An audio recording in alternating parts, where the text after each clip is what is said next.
from now. His ability to run the football. I know he's got a bad shoulder, so they say, and that's a little bit of concern when he has to rush. But Oklahoma State, the last 3 games, can't average 12 points a game. They can't score 12 points and think they're going to have an opportunity to win today. Right. And so, moving forward for the Cowboys, Casey Dunn and company are probably going to have to understand that. You would assume that with this injury with Spencer, 6 weeks now. I mean, he should be starting to heal up. I mean, but who knows on that deal? He's very still capable. He can still throw the ball around a little bit. He still understands the offense in and out. It will still come down to Oklahoma State's ability to run the football effectively. I think that's one of the things that we don't really hear much about.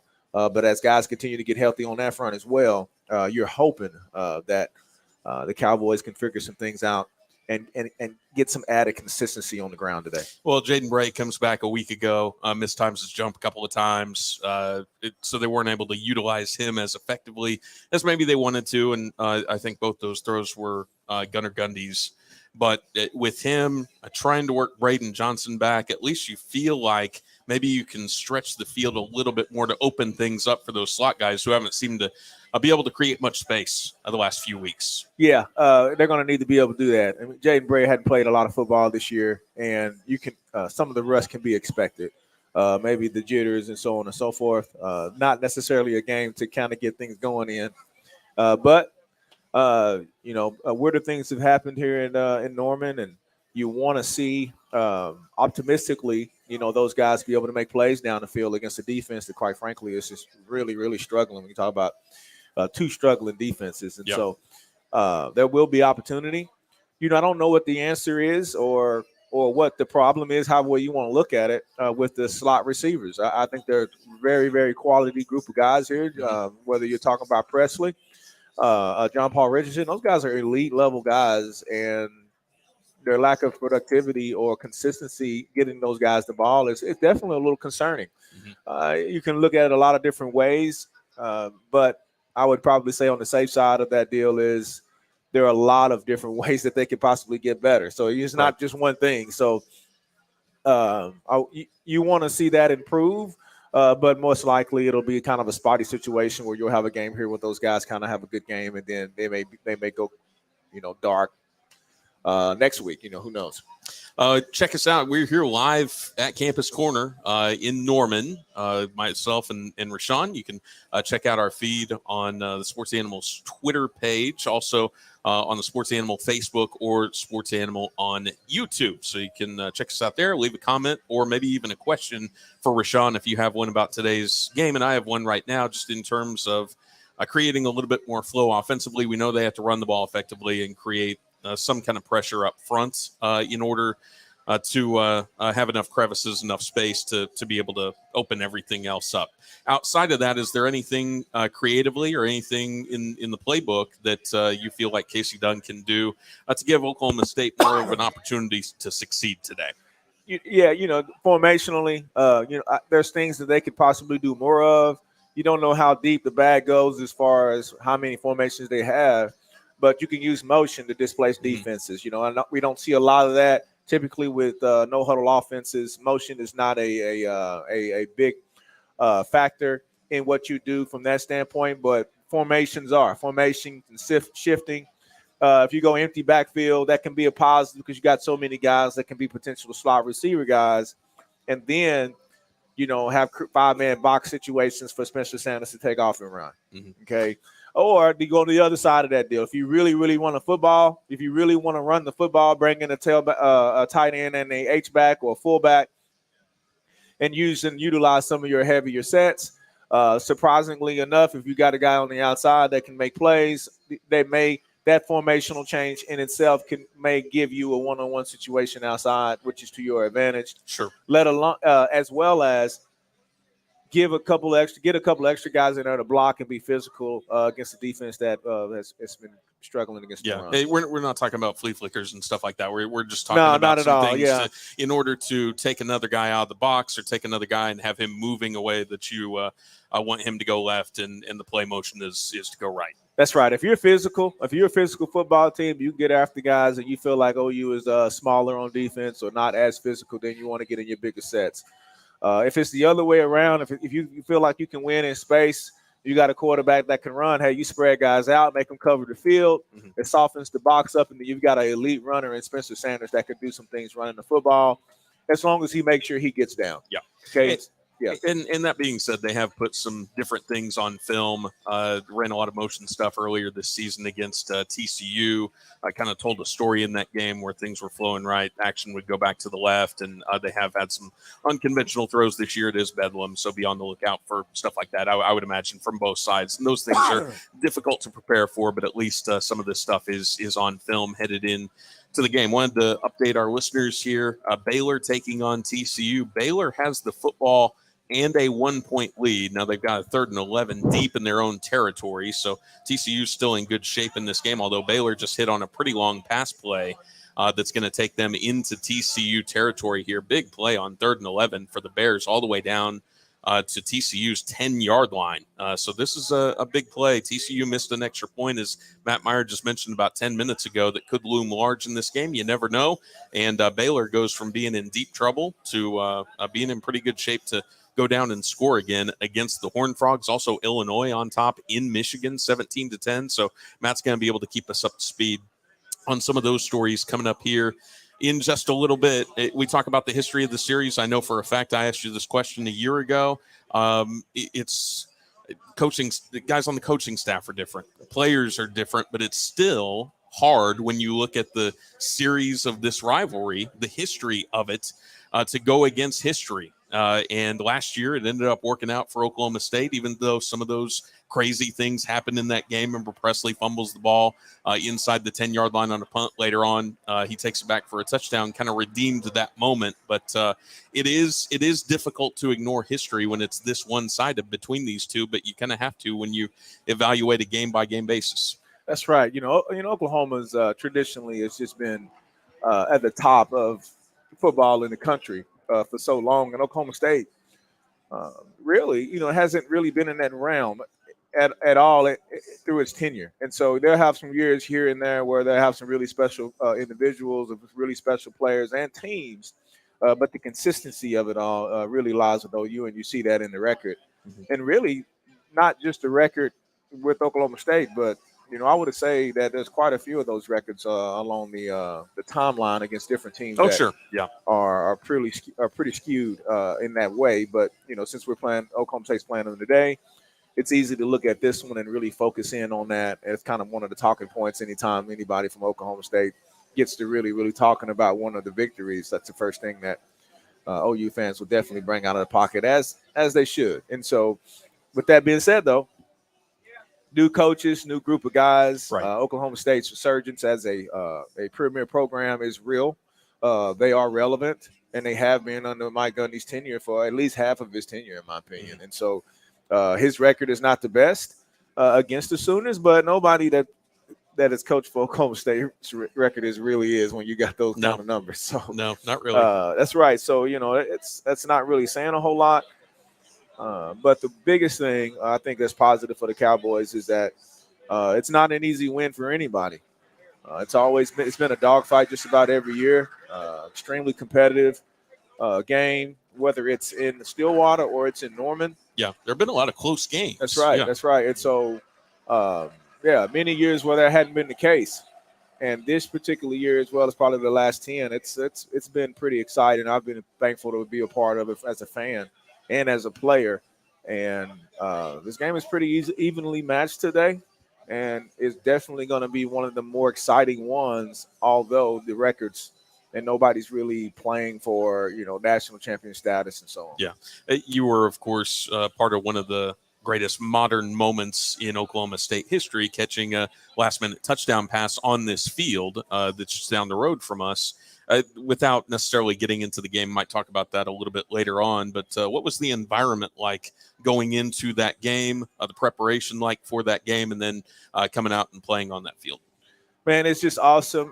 The anticipation of the game by the fans and media really build it up for guys who are not from Oklahoma and don't understand the rivalry. Fortunately for me, I don't really need a lot of that, Right. because I'm here, I lived here, I'm born here, and you understand it as a kid how exciting it is. And so to get the opportunity to play in that game is truly, truly special. And once you get out on the field, whether it's at home or away, the atmosphere is truly electric. And so having that chance to play and be involved man, was truly awesome for me. And I know it's great for the guys that are playing today. All right. We're going to step aside. When we come back, we're going to be joined by Scott Wright from the Oklahoman. Got a full lineup of guests, including from Sports Morning. Craig Humphries is going to join us a little bit later on in the show as we preview things from an Oklahoma State point of view for the next couple hours. And then we're going to hand the baton to Jim and Al at 3:30 for OU countdown to kickoff as they help get you set with a number more guests to talk about a game that's really hard to handicap between the Cowboys and the Sooners. OU is a big favorite with the odds makers over a touchdown right now. We'll see what happens going into today's game. We'll definitely find out a lot more from the people that you know and trust that cover the Cowboys here over the next couple hours. Having a great time at Campus Corner. Again, you can check us out on our Sports Animal Twitter page, also on Facebook and YouTube. Just look for the Sports Animal right there. Matt Meyer is about to give you some big updates going on around the country as we have a couple of gigantic upsets looming. That's when we return here. It's Countdown to Kickoff inside our beautiful RV General Store mobile studio. Bud Light Game Time, 98.1 FM, WWLS, the Sports Animal.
sponsored by Twin Peaks Restaurants, with 2 locally owned and operated locations in Oklahoma City. 6:30 tonight, number 22 Oklahoma State visits Oklahoma. Last night, Tulsa defeated South Florida 48-42. The Golden Hurricane 4-7, 2-5 in conference play, and they will be at Houston next Saturday. Big 12, mid-fourth quarter, Baylor leads number 4 TCU 28-20. Number 15 Kansas State leads West Virginia 28-13 in the first quarter. 2:30 today will be Texas in Kansas. Texas Tech is at Iowa State at 6. Nationally, fourth quarter, Illinois leads number 3 Michigan 17-10. Fourth quarter, number 8 Alabama leads Austin Peay big 34-0. Fourth quarter, number 19 Florida State all over Louisiana 49-9. First quarter, number 23 Oregon State leads Arizona State 7-0. First quarter, number 18 Notre Dame leads Boston College 3-0. 2:30 games. Number 1 Georgia is at Kentucky. Number 2 Ohio State is at Maryland. Number 9 Clemson hosting Miami. Number 11 Penn State is at Rutgers. And number 24 NC State is at Louisville. 3 o'clock, number 25 Cincinnati is at Temple. 4:30, number 13 North Carolina is home for Georgia Tech. 6 o'clock, number 5 Tennessee is at South Carolina. 6:30, number 14 Ole Miss at Arkansas. 7 o'clock, number 7 Southern Cal is at number 16 UCLA. And 9:30, number 10 Utah is at number 12 Oregon. Countdown to kickoff and Bud Light Game Time on the road. Sponsored by Clearsight LASIK, the Law Office of Warden and Carbinger, Marco's Pizza, Michener Farron Jewelers, Mr. Electric, and Oklahoma Farm Bureau Insurance. The spark for today's game. Okay, Scott Wright's ready. I need to pick a spark of today's game here, please.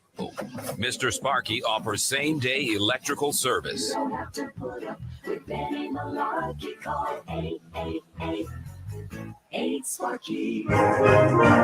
Hey, you're up. Less than 5 hours away from kickoff in Norman. It's Countdown to Kickoff, 98.1 FM, WWLS, the Sports Animal. Gideon Hamilton, Rashaun Woods, inside our beautiful RV General Store mobile studio on Campus Corner. Come by, say hi to Rashaun as we're checking out Baylor and TCU. Bears with the ball and an 8-point lead. However, facing a third down on this possession. If they could score here, you would figure the clock is getting closer to midnight for TCU and their magical run this season. Rashaun, who are some guys or somebody in particular that you think could provide a spark for Oklahoma State today? You know, I had to go with the inside linebacker today, which is different than I'm usually going with defense. But Mason Cobb, inside linebacker, he leads the team in tackles. Been pretty solid. Unfortunately, he leads the team in missed tackles too. Right. So with the OU's ability to run the football, which is not so much their ability to run the football as it is their ability to spread you out and then run inside on you because you're so worried about, you know, trying to keep them at bay with the no-huddle offense and throwing the ball out really quick. He's got to get the guy down because if he doesn't, if him and company, if they can't do that, it's going to be very tough for the Cowboys to consistently get OU in this no-huddle offense off the field. Let's go and bring him in. Does a great job covering Oklahoma State athletics for the Oklahoman. It's Scott Wright. And Scott, what could you tell us from after the game as far as the information you could gather on Spencer Sanders' involvement in it? What was the plan going in? How did that plan change? And obviously after the game, he was pretty emphatic that that was not going to be the last time that you saw him this season. But what was the story leading up to it, and how did that story change during the game?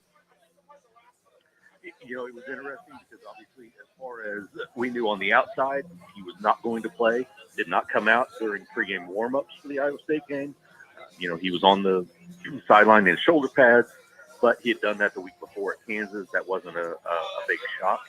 So it didn't seem like anything was strange. And obviously he comes in after Gunnar Gunny throws that second interception there late in the third quarter, and the rest is history. But, you know, it was something that had been discussed. They had tossed around the idea of, you know, if they got into a situation where it was a close game toward the end, that he was available to come in and play, even though they really hadn't necessarily prepped for it. He hadn't practiced and, you know, hadn't warmed up. And, you know, it was a tough situation because Gundy throws the interception and then the defense turns right around and gets the pick really quickly. Yeah. And so that prevented him from even getting to really loosen up on the sidelines before he went on the field. So the first ball he had thrown all day was the 8-yard completion to Langston Anderson. So pretty impressive to do what he did. And there's been nothing this week that has suggested he won't be on the field throughout the duration today, unless something else happens to that shoulder or something else.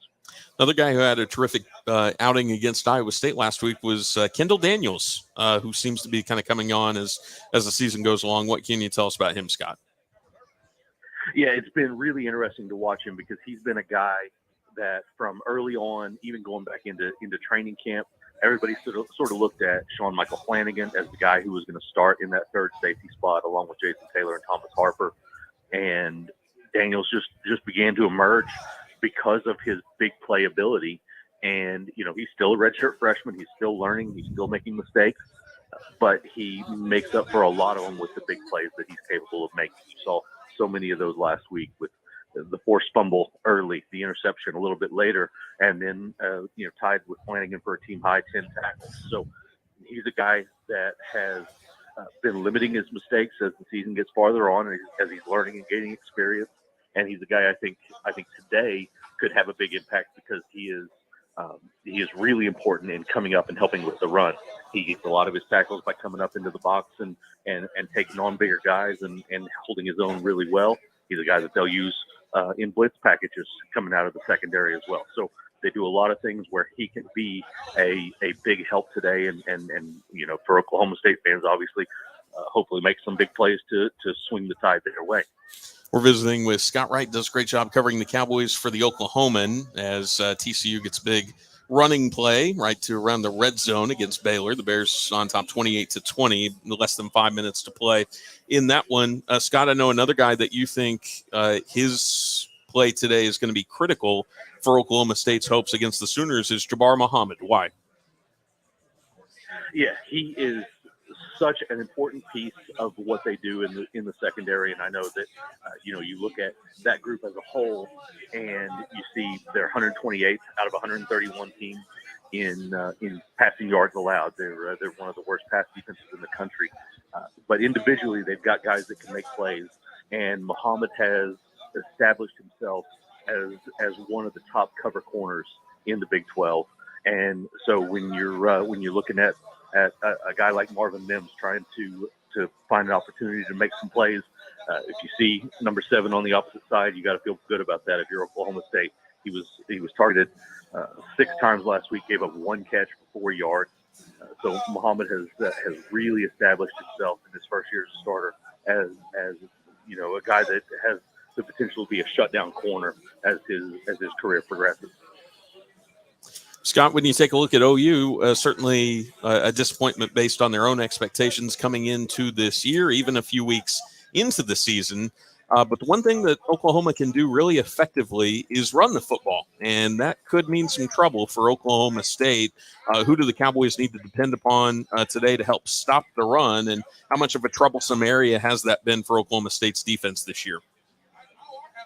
Well, yeah, starting with who they need to depend on, Rashaun nailed it. Mason Cobb is the guy that is really good at getting in position to make plays, and sometimes he's making them, sometimes he's not. He would be up around 100 tackles by now, if he'd made them all. And nobody's going to make them all, but he is in position to make a lot of plays, and he does make a decent number. He's leading the team in tackles for a reason, but they need him to be really solid. Kendall Daniels, like I said, can be a guy that comes up and helps with the run.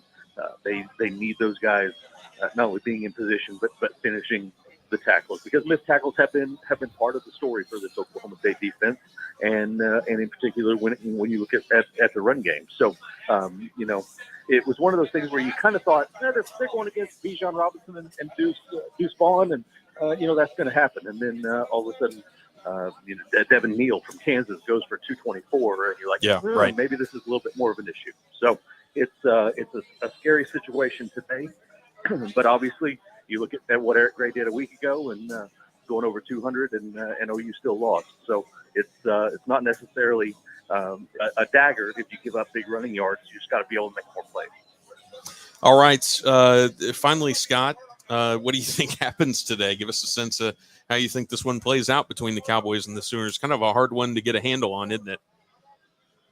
Yeah, it really is. Especially with the Vegas line being what it is, that feels really weird. So, and OSU fans probably don't want to hear me pick the Cowboys based on the fact that TCU was my lock of the week with the Morning Animals earlier this week, and that's not looking real great right now. But I think Oklahoma State makes enough plays on defense, and I think that Spencer Sanders reinvigorates this offense to a point that they can go and outscore these guys. I've got Oklahoma State 33-30. All right, sounds good, Scott. Enjoy the game. Thanks for coming on. Thanks. See you guys. All right, that's Scott Wright from the Oklahoman. It appears that TCU just scored a touchdown. So on the board right now, it's 28-26.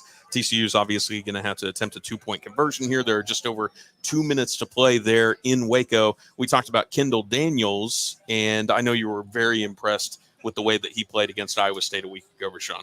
That's right. And he's 4th or 5th in tackles for Oklahoma State, and he's not out there the entire time. Right. He's rangy.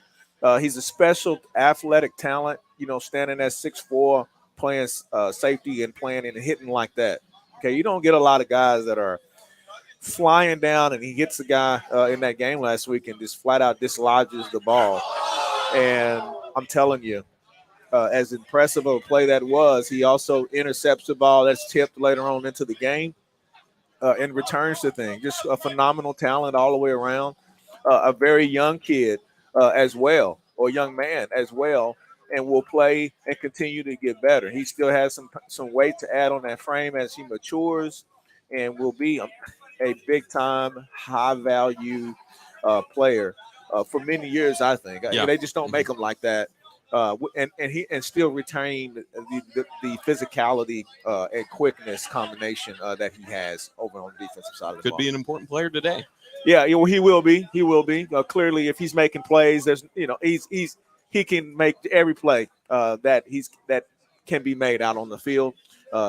He has a little bit of reputation of missing the tackles here and there, which is why he probably doesn't play the entire games. Right. But in my mind, when you're looking to develop guys and you need to be better, you got to ask yourself, is taking him out when he does screw up here and there really better for the future of the Cowboys?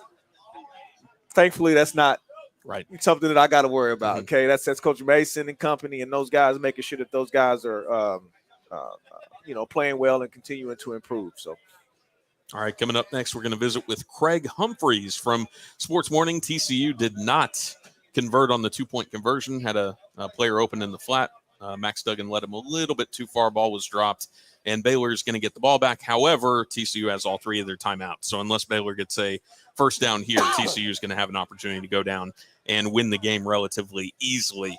So Craig coming up. Kelly Hines from the Tulsa World will be on today's show, as will Marshall Scott from Pistols Firing Blog, and we'll get Rashaun's keys and talk about some Bedlam memories with him a little bit later on. Gideon Hamilton inside the RV General Store mobile studio on Campus Corner. Come by, say hi to Rashaun. If you want to drop Rashaun a question, you can do that as well. We're live on Twitter, Facebook, and YouTube on the Sports Animal pages on those as we continue to get you set for Bedlam. Cowboys and Sooners were less than 5 hours away, I should say, from kickoff here in Norman. And this is Countdown to Kickoff on the Sports Animal.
College football scoreboard, sponsored by Twin Peaks Restaurants. Eats, drinks, scenic views. 6:30 tonight, number 22 Oklahoma State visiting Oklahoma. Tulsa beat South Florida last night, 48-42. The Golden Hurricane 4-7, 2-5 in conference. They're at Houston next Saturday. Right now in the Big 12, Baylor leading number 4 TCU 28-26. TCU gets a stop after getting a touchdown but missing on the 2-point conversion. Horned Frogs out of timeouts are going to get the ball with about a minute and a half left. We'll keep you updated. Second quarter, how about number 15 K-State already ahead of West Virginia, 35-19. Hope you had the over in that game. 2:30, Texas is at Kansas. 6 o'clock, Texas Tech is at Iowa State. Nationally, fourth quarter, Illinois still leads number 3 Michigan 17-13. So number 3 and number 4 both trail late in the fourth quarter. Late in the fourth quarter, number 8 Alabama leads Austin Peay 34-0. Fourth quarter, number 19 Florida State leads Louisiana 19-16. Second quarter, number 23 Oregon State leads Arizona State 7-0. First quarter, number 18 Notre Dame leads Boston College 10-0. 2:30 games. Number 1 Georgia's at Kentucky. Number 2 Ohio State visiting Maryland. Number 9 Clemson hosting Miami. Number 11 Penn State is at Rutgers, and number 24 NC State is at Louisville. 3 o'clock.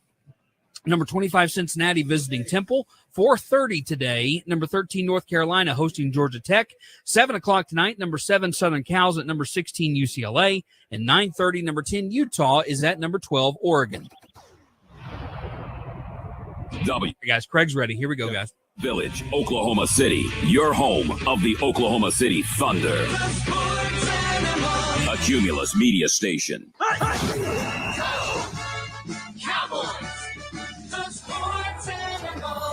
Live on the Sports Animal, it's countdown to kickoff with Bud Light Game Time on the road. Hey, guys are up. Back at Campus Corner in Norman, inside our RV General Store mobile studio. It's countdown to kickoff. Bud Light Game Time. Gideon Hamilton, Rashaun Woods here with you.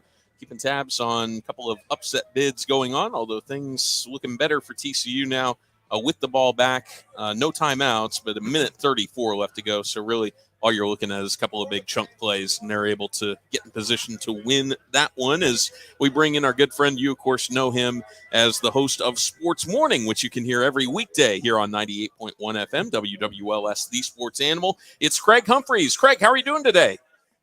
Good, Gideon. Rashaun, how are you doing? What's going on, my man? Well, we got a great one with Baylor TCU going on. I think people would probably rather hear updates on that one than hear what I have to say. But what, Gideon, about a minute and a half to go, and TCU has the ball and down 2 points, huh? Yeah, it looks like they might survive again here for the, fifth, sixth, seventh time this year, Craig. But that's all it takes. You got to get in position. You got to win some ball games. So we'll see if they can go down and close it out here against Baylor. A couple of late mistakes there for the Bears. But Craig, what do you the first thing is, I wondered what you thought when that line came out for OU and then began to move in the middle of the week in favor of the Sooners. What do you think the odds makers are thinking here between the Sooners and the Cowboys? Did that make sense to you? I thought they were telling me that Spencer Sanders wasn't going to play, but we think the opposite is true. He said he's going to play, so it didn't have anything to do with Spencer Sanders. I don't know, Gideon. I'm not smart enough to know what the Vegas odds makers think. I do think it probably had something to do with the health of OSU, and it seems like every time I've come on with you and Rashaun this year, it's a pregame update on, how healthy are the Cowboys and who's out and who's questionable and this and that. And it is amazing when you look back at this season for OSU, and especially through the first, 7 games, they had lost 1 game to this TCU team in double overtime, right. 43-40. That was their only loss. And then obviously they lose Spencer Sanders during the K-State game, and then he's out for Kansas. But those two are the outliers of the OSU season. They come back with a victory over Iowa State last week. But mainly the reason they aren't sitting here with 1 loss, I think right now, is that the health, and we can talk about Spencer Sanders, but guys, mainly the thing that would concern me today for OSU is the health of their defense, right? Right. Yeah. Rashaun, it just this is not the same group that we saw. Now, some of their performances, I think earlier on, were maybe a little bit misleading just because their overperformance on third down. They were actually faring a little bit better than they were a season ago with one of the best defenses that we had seen.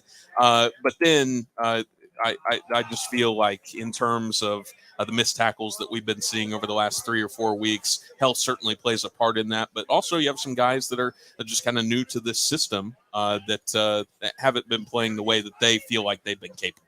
That's right. The Oklahoma State's defense it's arguably the best defense in Oklahoma State's tenure, and that's the reality of it, and that's hard to follow. Yeah.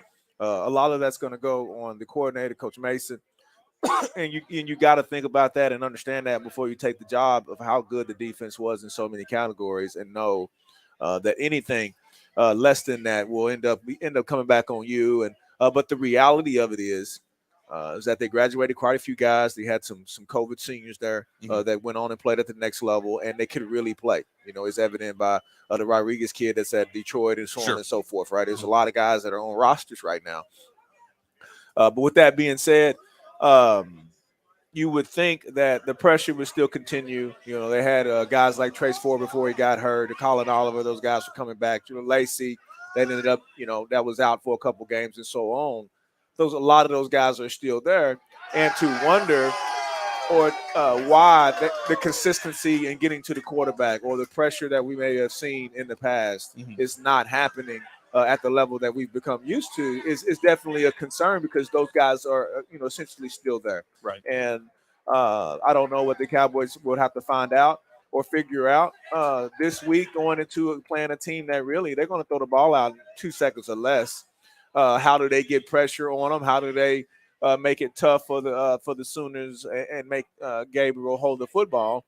I don't know the answer to that, to be honest with you, but you want to get those guys in third and longs, and then at that point now, the Sooners become more predictable. It's not RPO. It's not hurry up and run the football. They'll have to slow down. The quarterback will have to hold the football and make throws down the field. Yeah. You heard a cheer there in the background. I don't know why, but people were happy TCU won. They kicked a field goal at the gun to win. And Craig, if you've ever had a spider in the house and you try to smash it with a shoe or a book, and then you pull the shoe up and it still scurries away, and you're trying to hit it 3 or 4 times. So I wonder if they're going to lose 62-0 to somebody in the playoff or whatever, or maybe it's going to happen in the Big 12 championship game where they finally come up short. But they're a team that you can't get rid of. They kicked a field goal as time ran out, and they literally had to rush the field goal team onto the field, get set, get the ball snapped with Gideon, 5 or 6 seconds to go, maybe 4 seconds to go, something like that. And the time literally ran out as the kick went through the uprights, and TCU wins it by 1. Not good enough to help my TNW Tire lock of the week, which loses by 1.5. But the Horned Frogs, what a magical ride. Like you said, what is it now? Is it 7 Big 12 games that have been one-possession games in the fourth quarter now for TCU with today's game? It's just incredible how they do it in the fourth quarter every week. Craig, what would lead you, outside of Oklahoma State's injuries, some of the difficulties that they have had, based on OU's strengths? And to me, I identify how effective they've been in the running game for the most part. What would fill you with a little bit of confidence if you're a Sooner fan coming into today's game against the Cowboys, just based on some of the things that you have done well?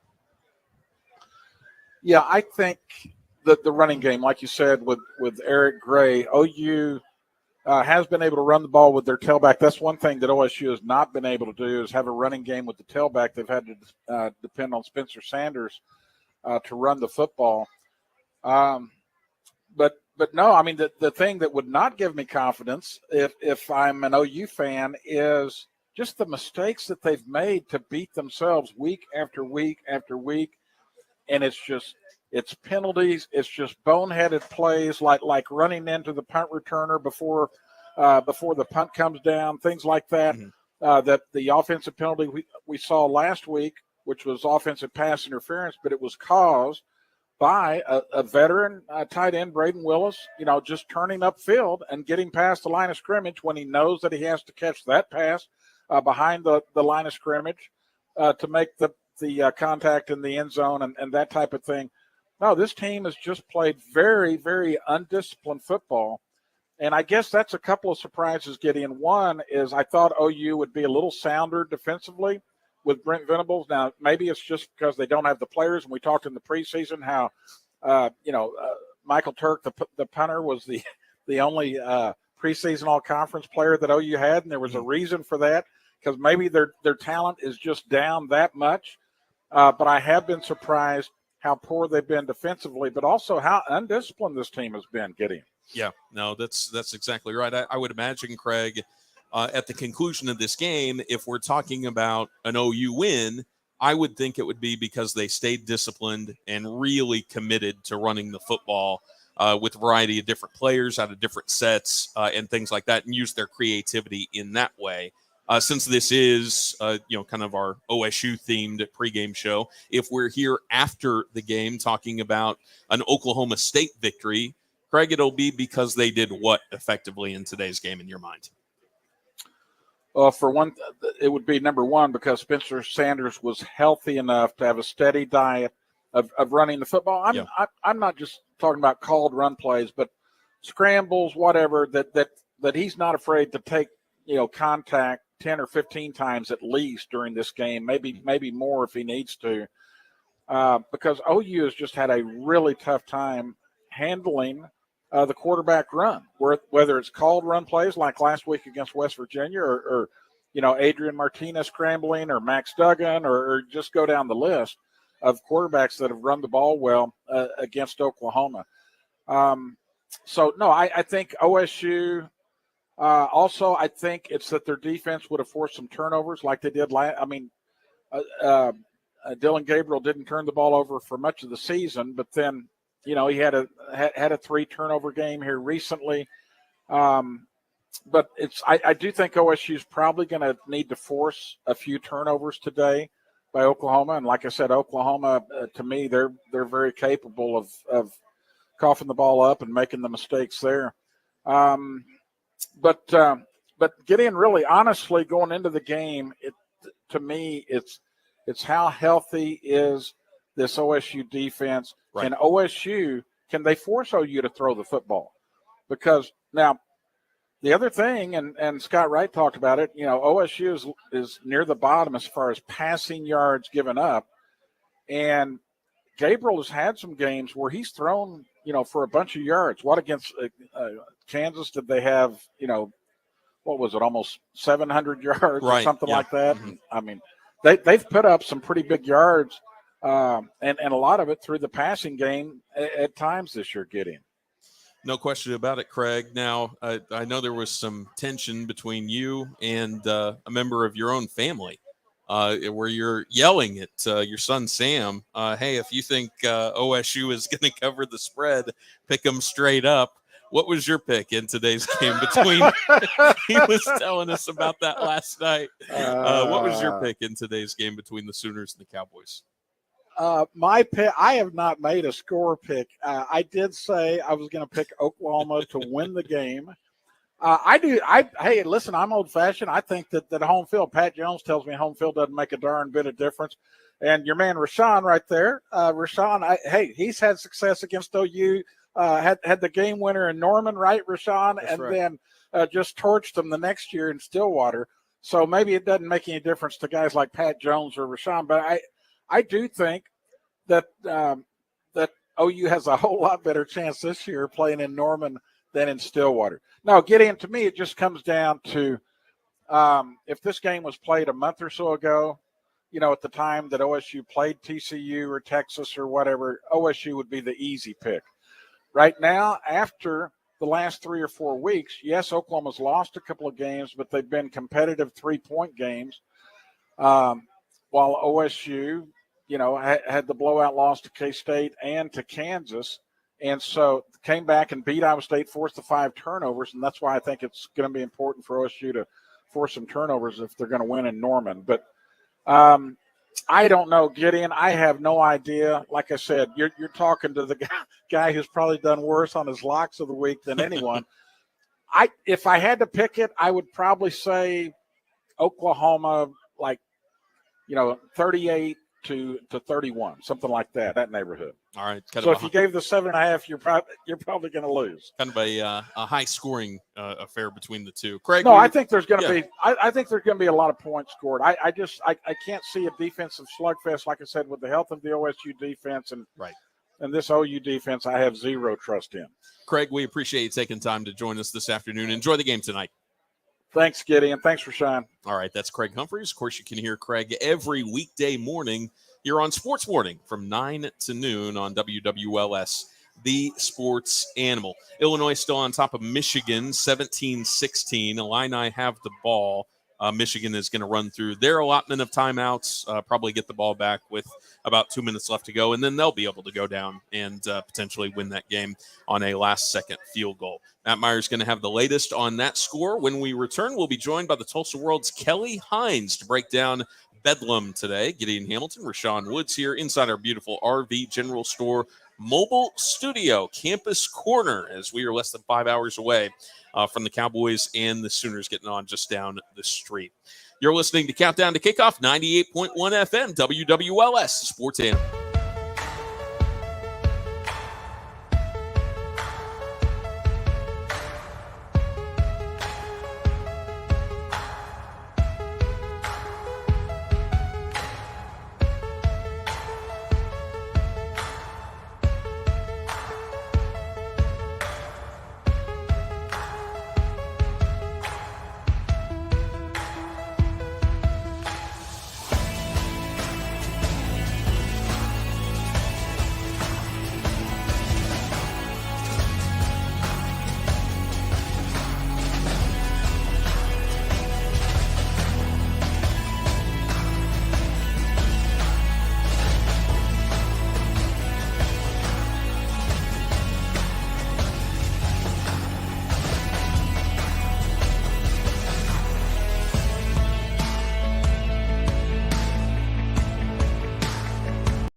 Oklahoma. Tulsa won last night, beating South Florida 48-42. Hurricane is now 4-7, 2-5 in conference, and they will be at Houston to end the season next week. Number 4, TCU kicks a game-winning field goal with no time remaining to defeat Baylor, 29-28. Shootout right now in Morgantown. Number 15, Kansas State leads West Virginia 35-25. 2:30 today, Texas is at Kansas. 6 o'clock, Texas Tech is at Iowa State. Nationally, keep an eye on this one. 2 minutes and 10 seconds left to go in the fourth quarter. Illinois leads number 3 Michigan 17-16. Michigan has the ball at the Illini 49. We'll keep you updated on that. Elsewhere, second quarter, number 23 Oregon State leads Arizona State. Actually, that game is now tied at 7 apiece. Going into the second quarter, number 18 Notre Dame leads Boston College 17-0. The 2:30 game's about to kick off. Number 1 Georgia's at Kentucky. Number 2 Ohio State visiting Maryland. Number 9 Clemson hosting Miami. Number 11 Penn State is at Rutgers. And number 24 NC State is at Louisville. 3 o'clock, number 25 Cincinnati is at Temple. 4:30, number 13 North Carolina hosting Georgia Tech. 6 o'clock, number 5 Tennessee is at South Carolina. 6:30, number 14 Ole Miss is at Arkansas. 7 o'clock, number 7 Southern Cal's at number 16 UCLA. And 9:30, number 10 Utah is at number 12 Oregon. Countdown to kickoff and Bud Light Game Time on the road. Sponsored by Remington Park Racing and Casino, Trade Pros Heat and Air, Bob Moore Ford, Amini's Galleria, and the Oklahoma Pork Council. It's time for Weapons of the Game. Sponsored by Travis Watkins, tax resolution and accounting firm. IRS problems? No problem. Call 405-451-3399. You guys are up? Just about 4 hours away from kickoff here in Norman on Campus Corner is where you'll find us. Gideon Hamilton, 2-time All-American at OSU. Rashaun Woods, our inside our beautiful RV General Store mobile studio. Michigan down to a 4th down, which, of course, they convert, get down to the 40-yard line. They trail Illinois by 53 seconds. No timeouts, but they're around the 40, so just need one chunk play to run out their field goal unit and win that game. As we talk about who could be the weapons of the game today, Rashaun, who might Oklahoma State utilize as a weapon today against the Sooners? Yeah, so we've talked, quite a bit about Spencer Sanders, but when you look last year, Brennan Presley had that big kickoff return, I want to say it was last year, that really, really sparked the Cowboys and got them going. To me, our ability, or Oklahoma State's ability to complete balls down the middle of the field is where, the Sooners are very, very vulnerable. Whether it's John Paul Richardson, whether it's Brennan Presley, or anybody else that can catch the football in the middle of the field and run after the catch, those guys at the slot receiver positions will be the guys that I think can have big days today. All right, let's go ahead and bring in Kelly Hines, who does a great job covering Oklahoma State athletics for the Tulsa World. We appreciate the updates during the week, Kelly, on Oklahoma State basketball, for those of us that couldn't watch those games. First of all, Bedlam, let me ask you this, because I know you did a little bit of reporting on it this week. Is this the next to last Bedlam maybe in the next 2 or 3 decades? Is this the last Bedlam game that we're going to see in Norman for the foreseeable future based on the information you were able to gather?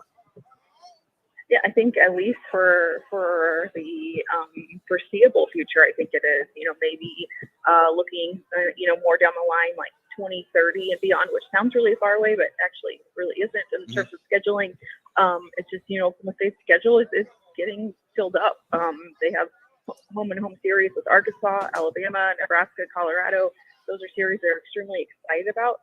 And they're obviously not going to want to move those. And I also don't think that they're going to be interested in playing more than one Power 5 team in non-conference play in any given year. So if you're looking past those, it's booked pretty much to 2030.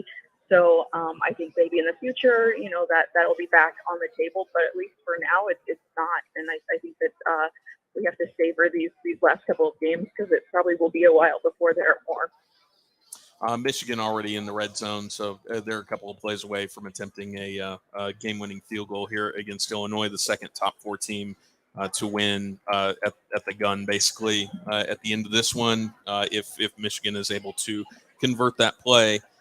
So defensively, you were able to talk to the coaches after the game, and then obviously at their conferences. How much did they like what they did defensively against Iowa State, and how much did you feel like that was a poor offensive team committing a lot of miscues like the Cyclones did on Saturday? Was there some optimism that, hey, we might have turned a corner in these areas, or was that really just about Iowa State and their poor performance?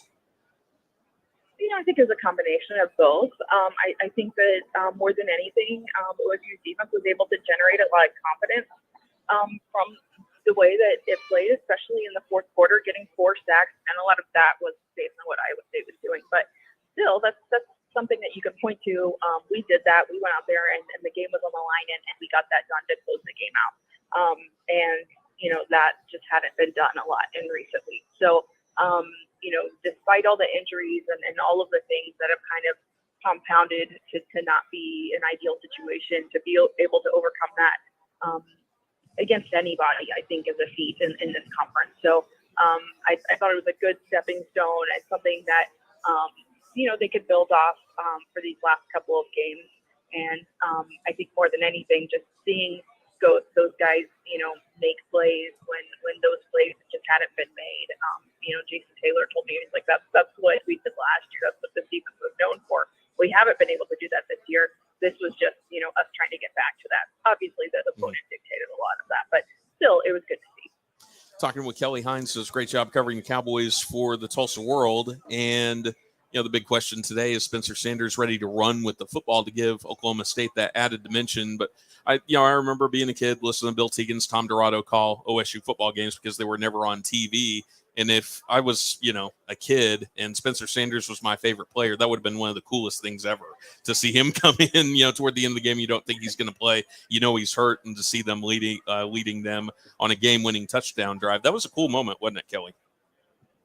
Yeah, I think you just, the excitement, with the crowd, it sparked things. And no offense to the other guys, but when Spencer's on the field, even not at 100%, there's an opportunity for something special to happen just because of what he brings to the table. So, yeah, the game definitely had a different feel. And then I think you saw it spread within the team. The defense was like, okay, this guy is out here playing through pain and all of everything he's had going on. His grandfather passed away, and he missed practice and that sort of thing. And I think that's contagious to a certain point. And that obviously made a difference. I don't think they would have won the game otherwise. Do you or do they feel confident in his ability? From what you can ascertain, this has been close to impossible this year, especially since the midway point of the year, in his ability to be, at the very least, a factor in the running game today? Yeah, I think so. I mean, it is hard to figure out what the situation is, but even if he's 60%, 70%, wherever he's at, I feel like, the challenge may be like as the game wears on and if he's dealing with pain, in the second half, that sort of thing, that might be more of an issue. But, it's the offense is so different with him. And, he obviously brings a lot to the run game that when he's not out there, it suffers quite a bit. And that's been a huge problem. So I feel like he's going to be such an important factor in this game because if OSU's going to win, they're going to have to run the ball. They're going to have to stop the run. If they can do one of those things, they're probably going to be in an okay spot. It's probably be better to do both, though. That leads me into the last question. I mean, do they feel confident at all? The one thing for all of OU's troubles is they've been able to run the ball really effectively. And I don't need to tell anybody listening to this broadcast that's been a troublesome area for Oklahoma State this year, Kelly. Yeah, and I think, there's something to be said for the way that the defense closed out that fourth quarter against Iowa State. That was Iowa State. Eric Gray is going to be a challenge. And I think it's, if OSU's going to win this game, they can't let him have a 200-yard outing. They're going to have to find a way to stop him. And that's why I go back and forth on how I think this game is going to go, because it's just been so painful to see the long runs that OSU defense has given up. And it's, it really in the past month, it's just been a struggle. So I just don't know if they're going to be able to do that today. Kelly, appreciate the time as always. Enjoy the game tonight. All right. Thank you, guys. See y'all. All right. Kelly Hines does a great job covering OSU athletics for the Tulsa World. How important is it that OU needs to think that Sanders can run the football tonight? It means a lot. And not only do they need to think that needs to come to fruition. Yeah. Okay. They better run him. He's got to be on the closer on the better side of being 100%. I don't know too many injuries that he can still throw the football other than the AC sprain, some kind of joint sprain there in his shoulder. That, in reality takes 3 weeks, 4 weeks at the most, depending on how bad it is, what grade it is. And so I would assume that he's pretty close to 100%. He's still probably going to have some soreness there because he's throwing, quite a bit every day at the quarterback position. But if it's something other than that, a labrum type issue or something in that manner, hitting or getting hit is not necessarily the issue as much as it is the throwing motion. Okay, and so when you're throwing the football, when you've got like a labrum type issue, it's definitely you should be able to see it. It's significant. Yeah. But taking a hit, it's really when you get it in that certain motion. When it's a labrum type deal where it really catches or really hurts right away. But an AC sprain is when I'm getting hit or I'm falling on that thing. Every time I fall on it or every time I take a shot in it, it sets you back. But even with that, I remember having a bad one, and it was 3 to 4 weeks, right? Yeah. And when I was young, now it'd probably take 3 months to heal. But when I was young, I was like Wolverine, man. We'll come back. We'll talk with Marshall Scott from Pistols Firing Blog, get the latest on OSU's health coming in to this game and some of the keys in his mind. Oklahoma State's going to have to do well to beat the Sooners today. Michigan did win that game over Illinois, of course. So 2 of the top 4 teams survive at the end of the game, but we need to expand the playoff. All right. We're going to come back. Matt Meyer's going to give us some score updates. The one of note for OSU fans is going to be that game in Morgantown between Kansas State and West Virginia. He'll tell you about that, and we'll visit with Marshall, get some more keys to the game from Rashaun as well when we return. We're having a great time here inside our RV General Store mobile studio on Campus Corner, and not too far away from seeing the legend, Al Eschbach, the ultimate Jim Traber, come out here for Countdown to Kickoff on their own. Get you set for the OU side of things tonight as it is Bedlam in Norman. Less than 4 hours away here on Bud Light Game Time, 98.1 FM, WWLS Sports Animal.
5 in conference, and they are at Houston next Saturday.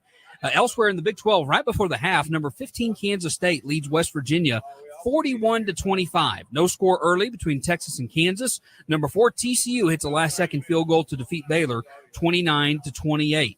Games nationally. At the half, number 23 Oregon State leads Arizona State 14-7. Second quarter, number 18 Notre Dame leads Boston College 20-0. Games are just getting underway very early. Number 1 Georgia and Kentucky. Number 2 Ohio State and Maryland. And no score early in the first quarter. Number 9 Clemson and Miami. Also early in the first, number 11 Penn State and Rutgers. No score. No score between number 24 NC State and Louisville. Very early there. Finals from today. Navy upsets number 20 Central Florida 17-14. Number 3 Michigan kicks a last-second field goal to defeat Illinois 19-17. Number 8 Alabama beats Austin Peay 34-0. Number 19 Florida State drills Louisiana 49-17. Couple of big games tonight. 7 o'clock. Number 7 Southern Cal is at number 16 UCLA. That game is at 7. And at 9:30, number 10 Utah visits number 12 Oregon.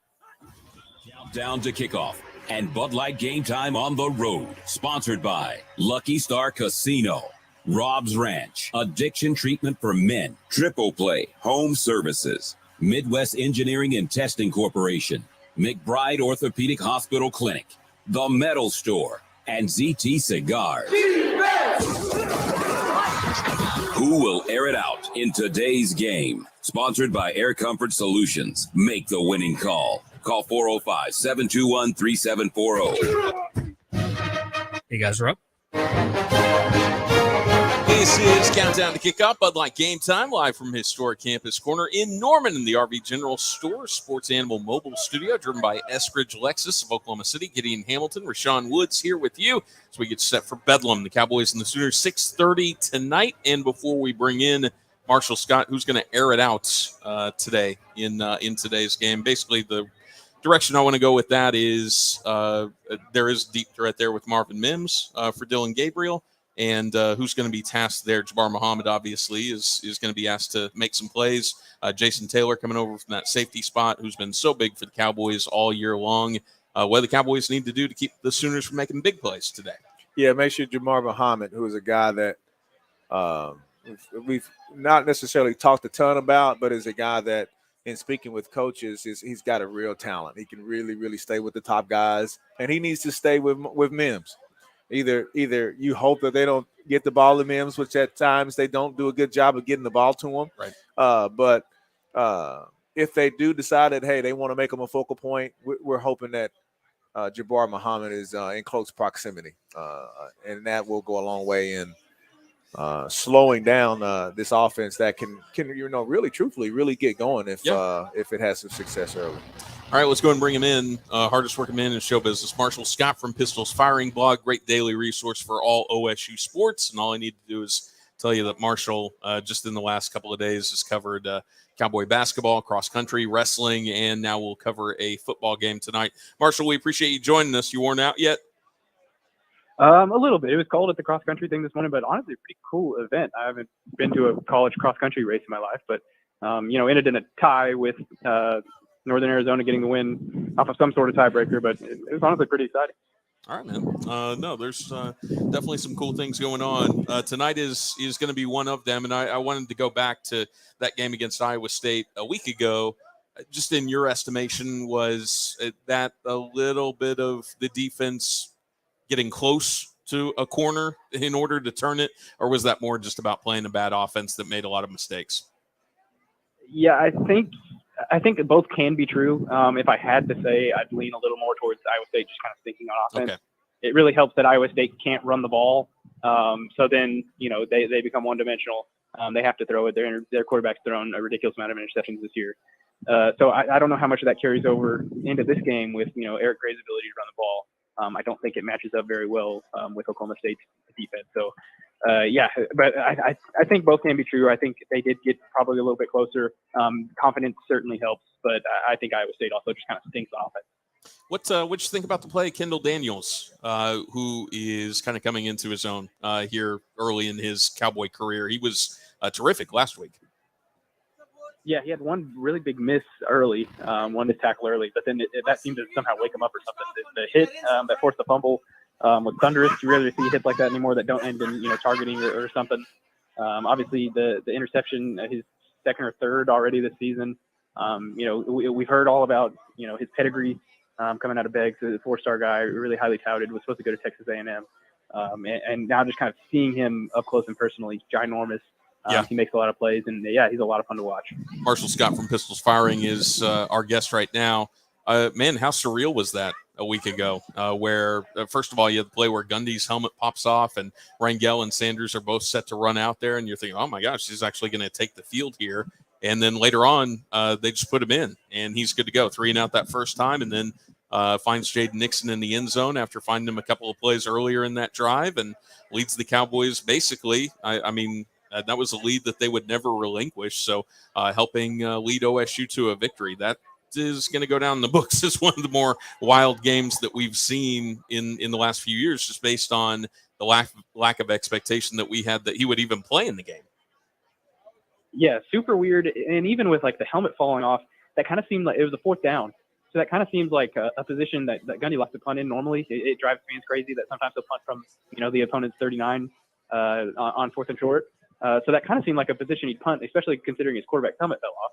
And then you see both guys run onto the field. Garrett Rangel gets told to come on back. And then it just kind of seemed like a one-time thing with, the helmet fell off. That makes sense. They needed somebody to go, hand the ball off. But then obviously he comes back in, and it's like some people were a little frustrated. They're like, wait, so was he like healthy enough to play the entire game? And yeah, maybe, but at the same time, I think it was kind of a break glass in case of emergency, and being down to an Iowa State team that's won one Big 12 game and it can't do anything on offense. I think that classifies as an emergency. So yeah, really a surreal thing. You can kind of tell that Oklahoma State's energy kind of lifted up whenever Spencer Sanders was in the game. The offense just kind of runs so much more smoothly. Gunnar Gundy's, kind of taking it on the shins a little bit for his performance, but I would say the defense, for as bad as their offense is a top 10 defense in the country. So I don't think it's very comparable to what Garrett Rangel did against Kansas. Garrett Rangel threw for 300 yards, but given the same competition, maybe Gundy does a similar thing. But yeah, it felt like a fever dream. It is nice to know going into this week, since Spencer told us post game that he's going to be the one starting. It's nice to finally stop playing this guessing game. He wanted to make no mistake about that. The fact that he was ready to go this week. The question, Marshall, is he ready to run? Because that completely changes the dynamic of Oklahoma State's defense and how OU has to prepare for it. Yeah, absolutely. It'd be hard to imagine that he's 100%. But he hasn't been that way since the rumors of him being injured started before the TCU game. Right. So he hasn't been that way in a long time. But if they could get a Texas-like performance, how Spencer Sanders performed against Texas, if they could get that again, then maybe Oklahoma State's in a good spot here. But yeah, I wouldn't say he's 100%. It's just kind of a matter of finding out where between 50 and 100 it actually lies. Yeah. Receivers, we saw Bray out there get a couple of targets. I was off on the jump on both of those, but is everybody healthy in terms of what you can gather coming into this week? Yeah, I think so. And I think, Bray could be in line for a pretty big game here, you'd think, just him going back to Norman where he played his high school ball. I think that story pretty much writes itself. A little bit interesting timing on them bringing Jaden Bray back. If he misses one more game, assuming they don't make the Big 12 championship game, if he misses one more game, he gets a red shirt. Yeah. So, you'd assume he's going to play this game, but then does he sit out against West Virginia or does he sit out of the bowl game? It just kind of seems crazy to burn a red shirt based on one game. But, I think he'll be back. Braden Johnson will be back. They use Braden Johnson in the slot a little bit more than they had just because, they kind of like what they've got with Langston Anderson. I think they like what they got with Stephon Johnson. And obviously getting Jaden Bray back, they're getting healthier on the outside. So, I think they've got some flexibility there at receiver that maybe they haven't had in weeks past. But, yeah, I think Jaden Bray could be a name to watch today. Marshall, what's your read on OU? We know the Sooners run the ball effectively. That has given Oklahoma State trouble, particularly as we've gone on into the season, Iowa State notwithstanding there. What can Oklahoma do that could give Oklahoma State some problems today? Yeah, I'm going to hedge my bets and say that I think Oklahoma State is the better of these football teams, but I also think that this matchup favors OU. Mm-hmm. I just think with Eric Gray's ability to run the ball and OSU's inability to stop people from running the ball, that doesn't suit well. And then on the other side, OU doesn't particularly stop people from running the ball very well, but OSU doesn't run the ball very well. Right. So in terms of just controlling the game, I think that kind of leans in Oklahoma State's favor. But you could argue Texas is kind of the same way, and they found a way to win that game. But I think that it's a tough matchup for Oklahoma State. I think obviously they'll be more confident than OU heading into a game like this. But if you're an Oklahoma State fan, I'd be a little bit worried that Eric Graves could go for like 250 today. How I think I might have asked you this question last year, but I'd love to hear the answer again because I take pride in being able to analyze each game as sort of its own entity while still factoring in trend lines and the way that teams are playing. But it's so hard to ignore the history of this rivalry, even with Oklahoma State winning a year ago. How do you find yourself able to kind of put that aside? Because it is difficult when you consider not only the recent history here outside of last year, but also the 100 years that these teams have played. Yeah, and I think I did the math earlier this week. I think Oklahoma State's won 5 of these things since I've just been on the planet Earth. Yeah. So maybe that's where my hesitancy lies with picking Oklahoma State in this game. Maybe I just think that it's a better matchup for OU because I've been beaten down my entire life. So I think that it's got to come into play a little bit, but maybe not as much for the players, and especially for those players that played the game last year. They kind of know the hype that surrounds it, and they know that it is possible to beat Oklahoma. But maybe Gundy's been ragged on in the past for being too conservative in Bedlam games, and so maybe that's a thing. It's hard to say. You think back to a game like 2018 when you had Taylor Cornelius going toe to toe with Kyler Murray. Yeah. Who would have thought that would have ever happened? So. I think the history does play a little bit of a factor, especially in the fans' mind. With the players, I'm not sure it matters that much, but with the coaches, it might. Marshall, appreciate the time as always. Enjoy the game tonight, man. All right. Thank you, guys. Marshall Scott does a great job covering Cowboy athletics for Pistols Firing Blog. You talked about it. Everybody around here knows the significance of the game, but for the people that aren't from the area, got recruited from California or wherever, everything that swirls around there, they kind of pick up on it pretty quick, right? Yeah. And once they get to the game and they are on the sidelines and the fans are screaming and the bands are playing, they found out real quick how exciting and how special the rivalry is. And the fans, you guys are a big part of that. And so it's why the game is so exciting, why it's still so important, although both teams, there isn't much significance in the game from a standing standpoint. Sure. What I mean, for OU, there is a little bit of motivation today in that if you win, you'd love to go to a bowl game. I know that's probably of little consequence to most of the OU fans listening, but the coaching staff, they really want to go to a bowl game because of the extra time that it gives them with the young players, extra practices. We've heard that quite a bit from them, and usually you hear that pounded by the coaches that are going into situations like this. They need extra time. Yeah, you don't want to be the coaching staff that breaks the streak of a bowl game at Oklahoma, right? That is not something that you want on the resume, regardless of how well things go or don't go from this point forward. You do not want to be in that realm, and so it's important for the Sooners to step over that bowl game threshold. It's important for the program and the university. Okay, for the Cowboys though, it's still important to continue to win and continue the ongoing success, the steadiness of the program. That's important. I know people make it hard or make it hard on the Cowboys when they haven't necessarily won a national championship or have made it to the Final Four. And I get that, but the consistency of the program and Oklahoma State continue to be competitive is still very important. Yeah, and there's I don't think that there's a significant chance that this happens, but if they win today, they beat West Virginia next week, and then they win a bowl game, they can continue this 10-win thing, right, which does stand up to people. Oh, okay. Well, we'll come back. We'll talk about some of Rashaun's favorite Bedlam memories Gideon Hamilton, Rashaun Woods, the two-time All-American at OSU, inside our RV General Store Sports Animal mobile studios, driven by Eskridge Lexus of Oklahoma City. It's Bud Light Game Time, historic campus corner here in Norman, as we get set for Bedlam. Countdown to kickoff on 98.1 FM, WWLS Sports Animal.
with 2 locally owned and operated locations in Oklahoma City.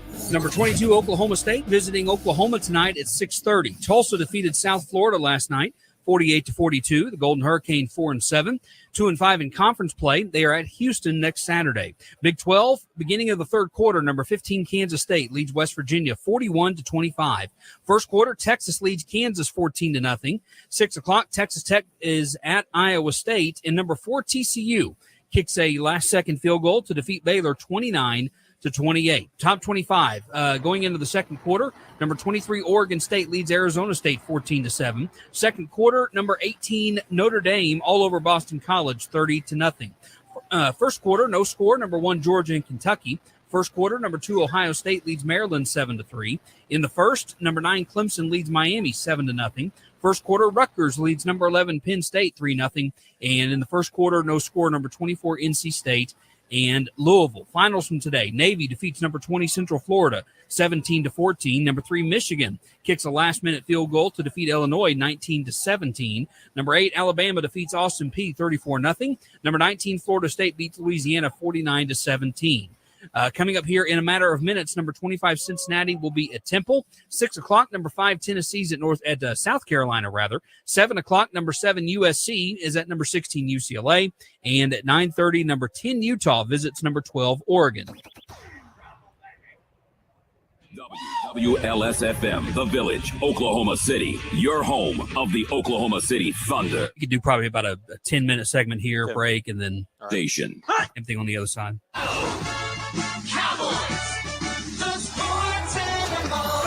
Live on the Sports Animal, it's Countdown to Kickoff with Bud Light Game Time on the road. You guys are up. This is Countdown to Kickoff, Bud Light Game Time, live from historic Campus Corner in Norman, the RV General Store Sports Animal Mobile Studio, driven by Eskridge Lexus of Oklahoma City. I'm Gideon Hamilton. I'm joined by two-time All-American at OSU, Rashaun Woods, as we continue to get you set for Bedlam tonight, 6:30 on ABC. So you played in a few of these games. You were fortunate enough to play in a couple of games that Oklahoma State won. We talked about the track record here in this series. Not a lot of success for the Cowboys, but there were a couple of times when you played, and we've talked about this a number of times before. I'm sure there's some people that are just tuning in that would love to get your take on the 2001 game and just kind of how that materialized, because you guys just kept hanging around. Luke Phillips hits those two big field goals to kind of give you guys a little bit of a boost, long pass to TD, and then, of course, you doing what you did at the end of the game. But I wondered if you could take us through kind of leading into that game, and then as that game wore on, if you guys continued to get more and more confidence based on the way your defense played. Yeah, so that was Les Miles' first year, and it was my first breakout year as an individual player. And, earlier on, throughout the season, we weren't very necessarily competitive earlier on. And as the games went on, though, the discipline and understanding what coaches wanted out of us as a team, we started to understand that, and we started to understand how we needed to play and what needed to be done from an execution standpoint, and we just got better and better at that. Right, the discipline of us really came to a head in just doing our jobs and doing the things that we needed to do to be successful in that game was just a part of the process throughout the year. Okay. And so we were able to really, really bring it together and put it together as a team that game. Defensively, we struggled. It was Bill Clay's defense. It was 4-2-5 defense, which was a relatively new concept for the Big 12 in general. But it was very good against spread teams. Oklahoma had a lot of guys that could make plays. They had Quentin Griffin at the running back at the position, and they spread you out. Hibble or Heupel was at quarterback, and he was very, very good at running that Mike Leach style of offense. And so for that particular defense, the 4-2-5 defense was tailored to being able to stop that. And we really won the line of scrimmage up front, which was a surprise. We slowly, early on, could not run the football against that defense that was just absolutely swarming. But here and there, we would get able to get a first down here, get a couple first downs there, and it became a game of field position. Our defense just looked flat out, lights out earlier on. And Oklahoma State had a little success on offense, but because they had to go 70, 80 yards every possession, that really, really put them behind the eight ball. We got a couple of situations where we had great field position and we got a couple of first downs, and then Luke Phillips really knocked down two big-time field. He hit three in the game, but one was from 52 and the other one was from 53 yards. I think the 53-yarder was his career high. Yeah. And big-time plays. They were in situations where they had to cover me one-on-one to stop Tatum, Bell, and company and stop us running football. And we talk about formationally, Coach was a two tight end, two running back type guy. Sure. That's what he wanted. And when we did that, they had to take that safety up from over the top of me. And the cornerbacks, which they were extremely good, were zone cornerback type guys. But when they were put in man-to-man situation, I had the advantage. And I was pretty steady throughout the day. Josh Fields, that was his first game to really, really start. The game before, he had a pretty good game against Kansas, but it's Kansas. Right. We started also Pogai that first drive, and he was just too banged up to be able to be consistent. Coach was pretty quick in bringing Josh into the game, and they weren't prepared for him. They weren't prepared for his ability to get the ball out quick. He's always been a guy who made the right decision with the football, and he understood the game enough. And for it to be a big game for him, being a young guy, man, he really had the moxie. to lead that offense, which ended up being just enough to keep us in the game. The pass before my catch by T.D. Bryant over Roy Williams, who is still he's a Hall of Fame player, and for T.D. Bryant to go over the top of him on third down and 16 or 17 or whatever it was just a big phenomenal play for us, and then getting down there and rushing and throwing the slant and go is what it was called over Derek Strait. Once you got down to that, you knew I knew I had to make the play, and the momentum was just so massive. The crowd had been silenced to such an extent that it was absolutely nothing that they could do. It was going to happen. It didn't matter who was over there. He put the ball in the corner, and I went up and made a play. And, it was such a big play that 20 years later, or how many years it was, we're still talking about it. Sure. And we're also still talking about 02, and people will come up to you, or when we talk about, hey, we're going to have a show, people will say Rashaun's still open, from 02. And that was just kind of a different plan of attack, different personnel for Oklahoma State. And you guys got ahead of steam early and never really let the foot off the gas until late in the game when you guys were up huge. Right, and that year we could run the ball extremely well. I mean, we were extremely physical up front. Sam Mays and those guys will tell you that. And Oklahoma could not match that. Not many teams could. Okay, and then on top of that, in order to get up and be able to play us in the run game, they had to, really be out there and have a guy that could cover me, and they didn't have a guy. Right. And so as good as those guys were, they were all Big 12 and so on and so forth. But that was truly the peak of my abilities at that age and that time, that confidence-wise, just coming off of the game winner before, my confidence was through the roof. I had 1,700 yards receiving, 17 touchdowns. It wasn't anybody that could get close to me. And in my mind, I knew I could play. Yeah. So when you got those things as a player, that level of confidence, and then you having confidence in your teammates that they're going to get their job done, and in the game plan and in the coaches coming to town, there was a lot of talk about how that wasn't going to happen again. And man, people were really coming after me as far as I'm saying that, that was a fluke and so on and so forth. I don't know if I could have went anywhere where there was a OU fan or somebody that I knew that went to that school that just knew this. I mean, they knew confidently that wasn't going to happen again.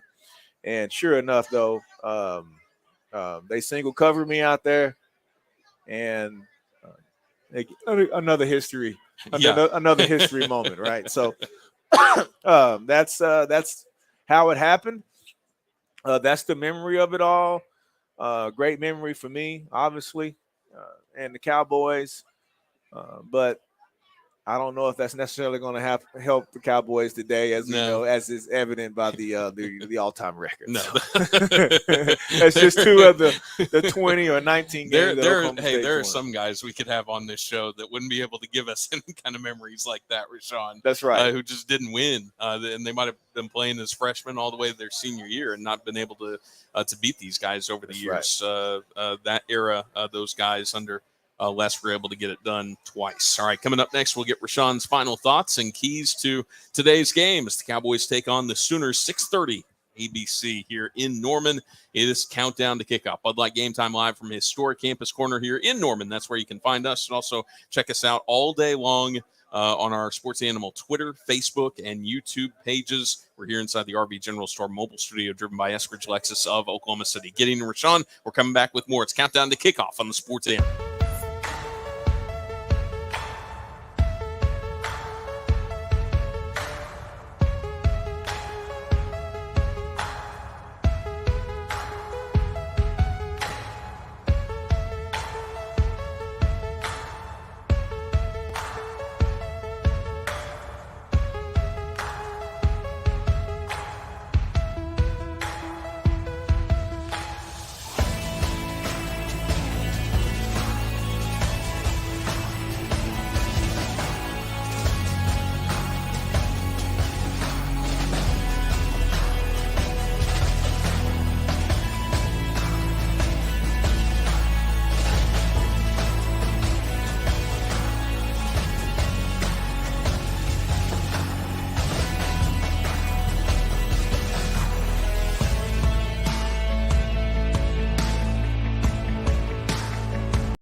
Number 22, Oklahoma State visits Oklahoma tonight at 6:30. Tulsa was a winner last night over South Florida, 48-42. The Golden Hurricane 4-7, 2-5 in conference. They are at Houston next Saturday. Big 12, third quarter, number 15, K-State leads West Virginia 41-25.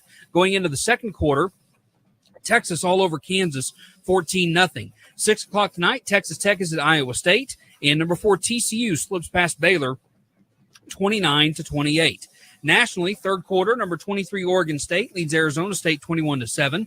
At the half in South Bend, number 18, Notre Dame all over Boston College, 37-0. Second quarter, number 1, Georgia leads Kentucky 3-0. First quarter, number 2, Ohio State leads Maryland 7-6. Going into the second quarter, number 9, Clemson leads Miami 14-0. First quarter, Rutgers leads number 11, Penn State 10-7. No score second quarter, number 24, NC State and Louisville.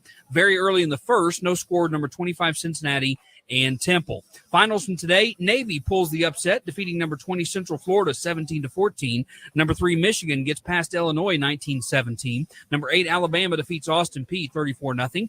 And number 19 Florida State beats Louisiana 49-17. A couple of big ones this evening. Number 7 USC is at number 16 UCLA at 7. And at 9:30, number 10 Utah is at number 12 Oregon.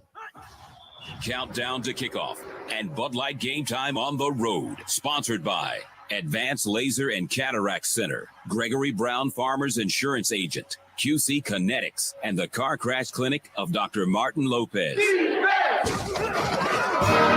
You guys are up. Countdown to kickoff rolls on here. Historic Campus Corner. It's Bud Light Game Time in Norman here inside our RV General Store, Sports Animal Mobile Studio, driven by Eskridge Lexus of OKC. Gideon Hamilton, the two-time All-American at OSU. Rashaun Woods is here with us, and we talked about this with Kelly Hines a little bit earlier. It is kind of a bummer that we're not going to be able to do this anymore. This will be the final Bedlam game here for quite some time, you would have to imagine, and it's a shame.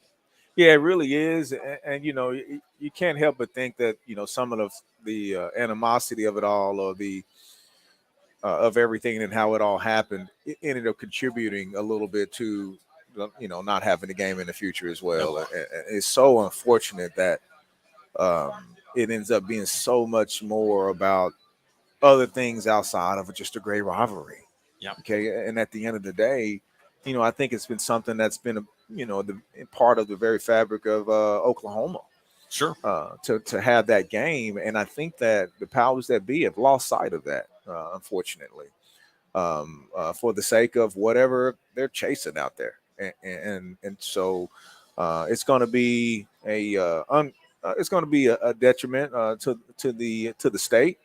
It's not something that I think that'll show its head earlier on, but as that continues and those games don't happen, that's, you know, it's good. It's going to be, it's bad. It's bad for the state. Yeah. I know I'm trying to be nice, and I really am trying. But at the end of the day, there needs to be a better effort to have the game. And as bad as it is to say this, you know, there's got to be leadership that will see that in the future, and however long that takes, it'll just be however long it takes. But it's important that this game maybe happens down the road and the rivalry continues. But until then, college football will be college football, and you know, you wish both schools all the best, and maybe you'll get a couple of bowl games in there, right? And most of the bowl games that see it may think, oh, that's just going to be great because it guarantees that. Could be. You never know. Yeah. Yeah, it guarantees that, you know, hey, it's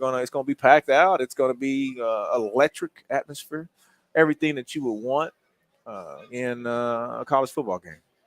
What you read on OU this season? I know you had an opportunity to watch them, and actually, you know, the first time we were talking about OSU and TCU, so well, you know, everybody's really high on TCU right now, and I think they've kind of survived a fairly average conference to get where they are right now. But that was based on them beating OU at the time, and I think you, more than some others, kind of had an early read on this OU team and some of the struggles that they were eventually going to run into this year. What did you see back then that has come to fruition so far with the Sooners? Well, I mean, it's just the reality of it. I thought that, you know, retaliatory thoughts kind of came across with Lincoln Riley leaving.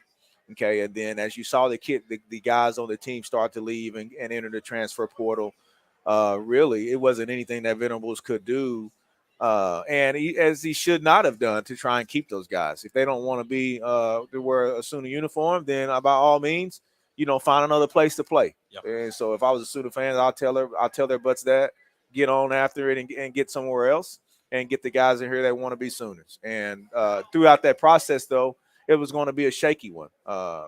They were tasked with making sure that they get the best guys in that they could possibly get. And with the timeline of being able to do that, at the caliber of guys that have lost, it was just almost impossible to get that done. And when Gabriel came in, as good of a quarterback as he was, I said it from the very beginning that he's a really good player, but can you really, really say he's the caliber of the guys that have had on a Sooner uniform in the past 5 to 10 years? And it's not close. Yeah, you're talking about a couple NFL. There you go. Picks, Yeah.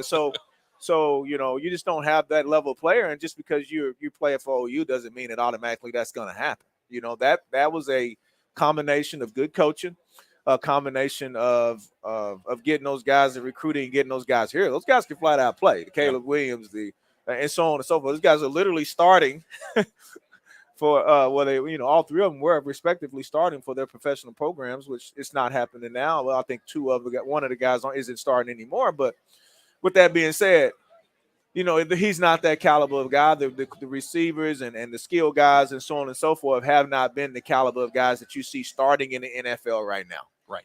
And so just from a basic standpoint, I know that you want to be optimistic. And I thought Sooner fans were just a little bit unrealistic coming into the season. And it shows as not necessarily probably shouldn't be surprised. But Gabriel and company, they can play. They are formidable. The coaching staff and everybody are the right guys. Even I, as a guy from the outside looking in, can see the improvement. Sure. And when they get the injury to their guy, what surprised me and was really the only disappointing thing is when you have an injury like that and then don't have anybody else to play at a university like this, it's not ready to go. You don't want to be in those situations, and that wasn't a situation that OU should have been in from a second string guy. There's too many guys on too many teams that were far less competitive than OU not have a guy to come in and be able to throw the football. You're in Wildcat and the Cotton Bowl. That is about as bad as it possibly could have been. But on the other side of that coin, when he did get back, and the way they persevered through the extremely tough time that nobody saw coming. The Sooners have played extremely well and have really been in every football game. Yeah, there's some things that they got to continue to work on, but the tradition, the toughness and the fight hard that they have is really evident. And then you see the Cowboys go through a very, very similar situation. They get rolled. They get beat by Kansas. They get rolled by Kansas State. Right, they got their quarterback and other multiple guys out, and now they're kind of going through the same growing pains that OU is going through. And so you can't, whether you're an Oklahoma State fan or OU fan, you can't really sit back and point a finger and laugh at either one of you, right? Because we're all kind of we've all had our opportunities to go through it, and so now they've kind of come. Both programs have kind of come from the brink now, and here we are in Norman, about to see which one has really came the furthest. And so that's why it's going to be such a great game to watch. Got 2 minutes until Jim and Al come on. If we're on here after the game talking about OSU winning this game, it'll be because they did what effectively? They got the offense off the field. Oklahoma's going to go fast. And so it's extremely important. Are they going to stop OU? No, Oklahoma State's not going to do that. But if you can get them off the field and give them the punt more than 8 times in the game, which is asking a lot, winning the third down, that allow Oklahoma State to get ample opportunities to score. But they've got to get Gideon Hamilton and company off the football field, man, because if they're able to win or have some success in time of possession, if they're able to run the football, which they've had some success doing here as of late, that's going to be a problem because OU can really, really go fast. They're running up there and then they're running it. They're running up there and then they're running it. Before you know it, they're controlling the football game. They're controlling the tempo. And Oklahoma State's defense will not be able to get to the quarterback if they can't stop the run, because they won't be in second and third and long situations. They'll constantly be ahead of the chains. And when OU does that with the no huddle, they're extremely tough to stop. Once they get in those third and long, they slow down significantly. There's a lot more predictable, and Oklahoma State can get some stops. On the offensive side, though, for the Cowboys, Spencer Sanders' ability to run the football, Dominic Richardson has been strong early in games, but because of injury, he's limited in his reps as the game goes. Right. Hopefully, he's back to getting 4 to 5 yards a carry. He has to be able to do that. Oklahoma State has to run the ball better. If there's any problem that's bigger than the Cowboys and Spencer Sanders not being able to play, it's the run game. Because whether he's on the field or not, Oklahoma State should be running the football better, and that's just the reality of it. And so because they can't run the football, they're forced to rely more on the quarterback's ability to make things happen.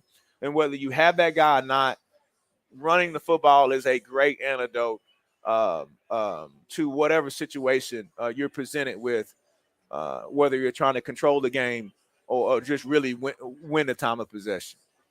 It's snowing a little bit outside. I mean, that could have an added element too. We'll see what happens. This could be a crazy one tonight in Norman. It's Bedlam between OU and OSU. I want to thank all of our great guests, Craig Humphries, Scott Wright, Kelly Hines, and Marshall Scott. We will be back with you immediately following this game tonight, taking your post-game phone calls along with Jim Traber and Al Eschbach. Those guys are coming up next. This is Countdown to Kickoff. Bud Light Game Time, live from historic Campus Corner in Norman, the RV General Store Sports Animal Mobile Studio, driven by Eskridge Lexus of Oklahoma City. I want to thank Cisco and Josh Lupton, Jay Pitts, all those guys for their tremendous work today. Enjoy the game, everybody. Countdown to Kickoff, the OU version, coming up next.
Your Sports Animal Mobile Studio in historic Campus Corner. It's countdown to kickoff with Bud Light Game Time. Driven by Eskridge Lexus of Oklahoma City. You guys are up. The stakes aren't as high as in recent years, but it's still an important Bedlam game for both teams. Al Eschbach along with Jim Traber here on Campus Corner, Oklahoma State, a nationally televised game tonight at 6:30, Jim.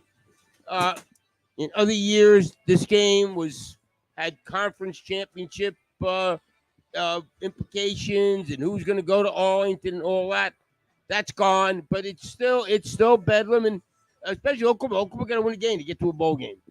Yeah, I mean it is not what it usually is. You're exactly correct. But I don't know about you, but I'm excited for the game. I mean, a lot of people are talking like they're not excited about a game. Yeah, I mean, this is not as big as it normally is, but I think it's pretty impressive. There's a lot of things that are going to happen today. We have no idea what's going to happen in some things.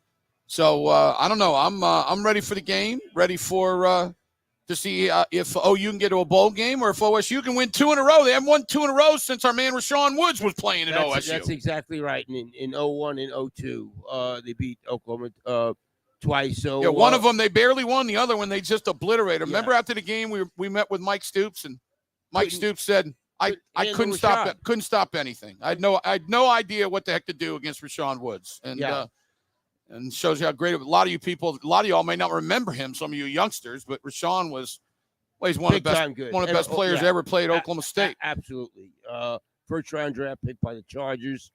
A game where I think we're going 2 really good offenses, 2 really bad defenses. I totally agree. And we've been talking all week long about Spencer Sanders, if he's healthy and how much he can do. I would assume right away, if I'm OU, I'm going to try to hit him. I'm going to try to hit him and see what he's all about. I'm not saying illegally. I'm not saying cheap shots. But if I get a chance in a legal situation, I'm hitting him. And let's see how, if OSU doesn't run him right away, that's not a good sign for. No, you're right. In the first series, he should be running the ball if he can run it. Now, maybe they'll think, well, we'll try to do a little bit without running him, but that's just not the way they play. I mean, he is so big for this. I've talked about it. OU, the starting quarterbacks for OU and OSU are 2 of the most valuable players in the entire country. And not because they're the 2 best, it's because what they got behind them compared to them. Yeah, and you brought up a great stat this week. Sanders and Dylan Gabriel's passing stats are almost identical. Almost exactly the same. But somehow the OU fans are killing Gabriel, and the OSU fans love Sanders. Huh? Why is that? I wonder why that is. I can tell you why, because OSU hasn't had Bradford, Kyler, Jalen, Baker Mayfield. No, you're right. The standards set high. It's still, Yeah, and the quarterback is always the easiest person to laud and always the easiest person to rip. And that's what they're going to do. But Dylan Gabriel, gosh, I can't tell you how right you and I were back in August when we just told everybody, listen, this is going to be a step down from what you're used to, right? Even Caleb Williams, he's not as good as Caleb Williams. No. So, but the dude's a good football player. That's what he is. He's a good football player. And he's just not a superstar like they're used to. Again, the problem is not the offense on either team. It's a problem up front on both teams. Neither team can stop the run. Yeah, I know. And I thought it was interesting. I heard some of the OSU pregame show. They're doing a great job talking about the running game for OSU and, the defense for OSU, okay? Yeah, they did a good job against Iowa State. Iowa State could be the worst running thing. So are they getting a little better, Al, or was it just Iowa State or a combination of both? I don't know. What we said about OU. I agree. Same thing against Iowa State. Against the next week, they couldn't do anything. I know it. That's what I'm saying. That's why I think if both quarterbacks stay healthy, I think there's going to be a lot of points scored. And I think Eric Gray is going to score. I mean, I think Eric Gray should have a huge day. If Eric Gray doesn't run for over 150, I think OU could be in some trouble. I'm serious. He needs to run for every bit of 150. I mean, unless OSU just decides we're going to do everything to shut him down, and then Gabriel throws it. And, and I don't know, OSU's defensive backs I don't think are good enough. This Muhammad kid for OSU, I don't know how much you've watched him, but he's got a chance to be really good. He makes some mistakes here and there. I think that you'll see him covering Mims a lot today. He's a pretty good player. I think maybe a year from now, he could be an all Big 12 kind of guy. Other than that, though, they're not great back there covering people, Al. No, and OU isn't. I think Woody Washington's a very good player, and Billy Bowman are two good players. Yeah. But they've had problems back there, and the linebackers just at times have just been nowhere. Yeah. Stutzman can make a great play, and then he make a mistake. A young backer. Yeah. No, you're right. Their linebackers have really been up and down. And I don't know. I mean, they got to get better players. I think Stutzman has a chance to be a good player. As you well know, the other linebacker, I don't really like that much. And then Deshaun White's a really good player. Another guy that people love to rip on. Yeah. He's a really good player. Been making plays for about 4 years, hasn't he? Yes. But they just, it's simple. They got to get better players. It's not brain science. I mean, it's brain surgery. They got to do something. They got to do something to get better players. So you hope they get this draft, get some other players in the portal, and get better. That's the key for OU. OSU's got to get better too. I don't know. Their recruiting class, you said they got 10 players committed. That's just mind-boggling. It's not even we're less than a month from signing. A month from Monday. But that's Big 12. TCU marching their way to the Final Four. I'll tell you something, Al. I know that Dave Aranda's a good coach. He was horrible today. I'm sorry. What are they doing? They have a chance as an underdog to beat the number 4 team in the country. They get the ball back, and what's he do? Run the ball right up the middle. I mean, why do they do that? It's pathetic. Okay, you want to try to run it on first down, that's fine. How about you do something with your quarterback on second down, and then on third down, the quarterback has a dude wide open for a first down. He decides he's going to run it. I'm sorry, Dave Aranda, he goes for it on fourth down. He's a great defensive coach, blah, blah, blah. He blew a game today where they could upset the number 4 team in the country. Well, and they've been a huge. They're 6-5 now. Oh, I know. Yeah, they've had a terrible year compared to what people thought they were. Who they played the last game of the year? Texas Tech? Who they got? Texas? Matt Meyer. Who's Bailey? They played Texas? Texas. Yeah. 6-6. If they lose to Texas and they're 6-6, are you kidding me? Yeah. That's a terrible year. And I don't know. I don't follow them as closely as we do, but it's not a big injury situation like OSU. Listen. Or TCU. Or TCU, yeah. But I don't know, man. TCU had a bunch of dudes out today. Mac Duggan is big time good. He is unbelievable. He's a gamer, dude. That's what he is. He is a game. If he needs to run the ball, he'll run it. And how about Sonny Dykes? What he did there at the end. Boy, that was dangerous. Real dangerous. After the game, he said, we practice that all the time. He said it's not as hectic as it looked, is what he said. But it worked. It worked. I couldn't believe the way they were doing it, but it certainly worked. Yeah, that was a huge game. Michigan survived somehow. Just like TCU. You're right. By the way, Maryland's playing Ohio State's tail off. They just intercepted a pass. And it was a crazy interception, too. It flopped around to like 3 guys. How good is Ohio State and Michigan? Michigan stinks at quarterback. Yeah, I thought that young kid was going to be better. But they did win. So we'll see. The winner of Ohio State and Michigan definitely will be in the Final Four. There's no doubt about that. And there's a good chance to play TCU. And you know what? You know what's crazy? Is that the winner, do you know that Purdue has a chance to be the other side? Purdue, I saw him going over in it today. Purdue's got a chance. Can you believe that? Purdue. I believe anything. Ohio State or Michigan in that game, if it's Purdue, well, heck, if it's any of them, really, but if it's Purdue, they'll be favored by 3 touchdowns in a daggone championship game. Although, Michigan just beat Illinois today at home. I know, but that's the big fella. That's Bielema. Bielema can make games look ugly, and he can play with people that are better than him. You know that. Are Michigan, Ohio State that good? They haven't played anybody. Well, if you're asking me, are they as good as Georgia? No. Nobody's as good as Georgia. But I think that they can play with TCU. Oh, I agree. Okay, well, then there's nobody else. No, I definitely Right? agree. Georgia's the only team that – And they're struggling right now. Yeah, they are with Kentucky. 6-0. But, Al, we talk about this all the time. You have yelled at me at the top of your lungs. Teams don't go undefeated. It is hard. Look at TCU today, pulling it out. Michigan pulling it out. Ohio State struggling. Georgia struggling. It is hard to go undefeated. Really hard. Yeah. And one of the main reasons why is because you're undefeated. That's one of the biggest things. You're undefeated, Al. So Yeah, look, I don't know how good Ohio State and Michigan are. I don't think any of them can beat Georgia. But I do think that they're up there to be the second best team in the country. Yeah, I mean, they'll play. I think TCU could beat either Ohio State. Sure, they could. They could, yeah. I wouldn't pick them. But all I know is that Max Duggan, he makes plays. The dude is a playmaker. That's what he is. He does what needs to be done. If he needs to run, he does it. If he needs to throw, he does it. He loses players. He finds other players. He is, well, he's the player of the year in the league. It's not even close, right? Not even close. He should be up there for the Heisman, what he's done for the Yeah, that's crazy. I don't know if he will be, but I don't think so. He had a great game today, man. Yeah, he was really and that was a huge comeback. I mean, to win that game. And listen, they went for 2, and he threw it right in the dude's hands, and he dropped it. So that certainly wasn't his fault. Well, but I'll tell you what, Dave Aranda, I'm right now, I mean, if I'm one of his players, I'm really mad at the guy. I cannot believe that he just said, hand off, hand off. I mean, you have a chance to beat the nut. You know, by the way, Al, Baylor still had a chance to go to Arlington. I know they did.